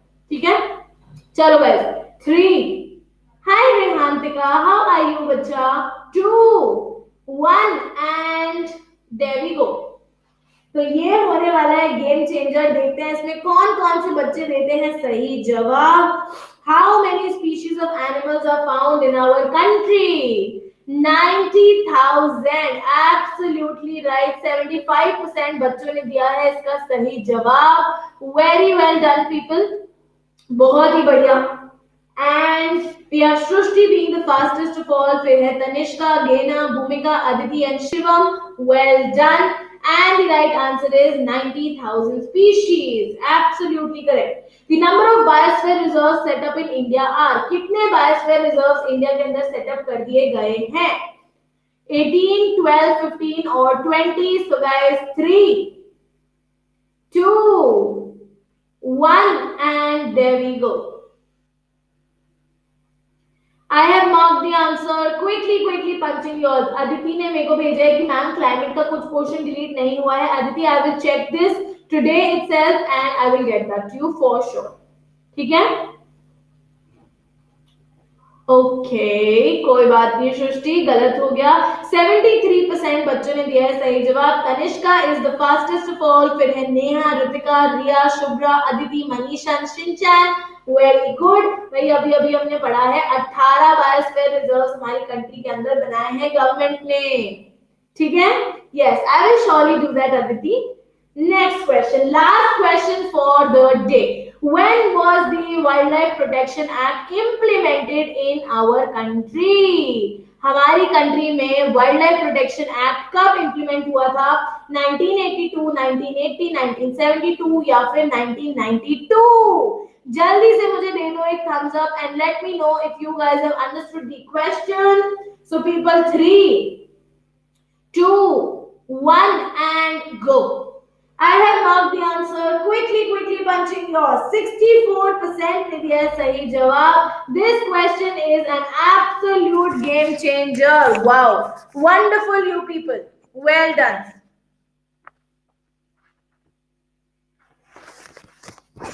Okay, 10 more seconds to go. 68% बच्चों ने दिया सही जवाब। Hi Neha, how are you? Now this particular one is the last question of the day. So here comes the leaderboard. We have Tanishka on top, फिर है प्रिया, सिद्धि, नेहा, गेना, सृष्टि, भूमिका, Ritika, Aditi and Riya. Well done everyone. Congratulations to each one of you and keep it up. बहुत ही बढ़िया performance दी है। And Prerna is at 11th position, Ishika at 13th। बहुत बढ़िया गाइस, बहुत ही बढ़िया।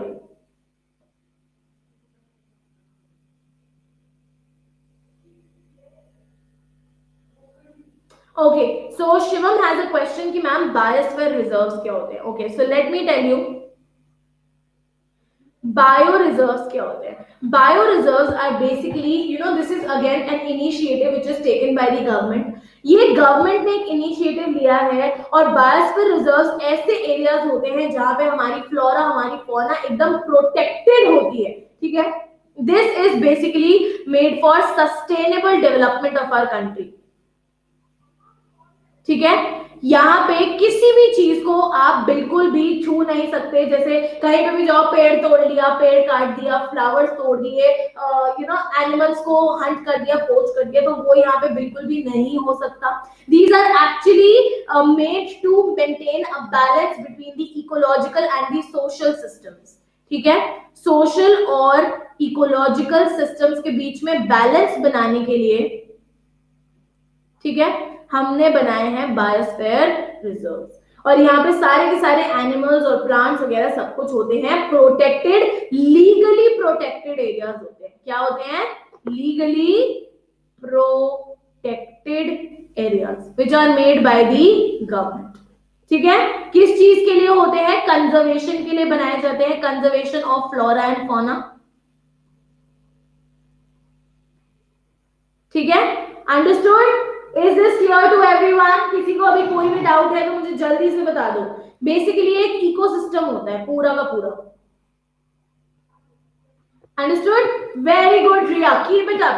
So I hope you guys have understood this particular chapter. और किसी को कोई भी डाउट नहीं है इसमें, और अगर कोई भी डाउट है तो guys please let me know. अगर छोटू सा भी कोई भी डाउट हो do let me know. ठीक है? Understood? Everyone? Okay, give me 1 second.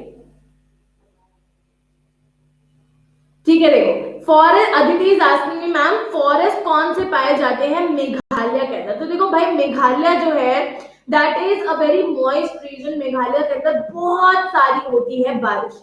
तो यहाँ पे जनरली ट्रॉपिकल और subtropical moist broad leaf forest पाए जाते हैं। ठीक है, ब्रॉड लीफ फॉरेस्ट यहाँ पे पाए जाते हैं, सब ट्रॉपिकल फॉरेस्ट यहाँ पे पाए जाते हैं। अंडरस्टूड? चले? Okay.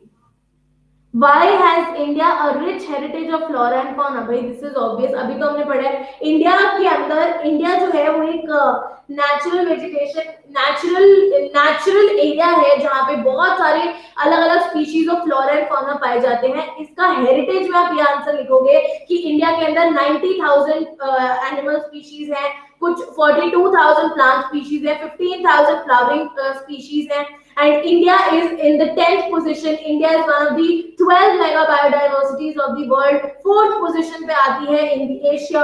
ये सारी चीजें लिखोगे आप कल्चरल हेरिटेज के अंदर। ठीक है, understood?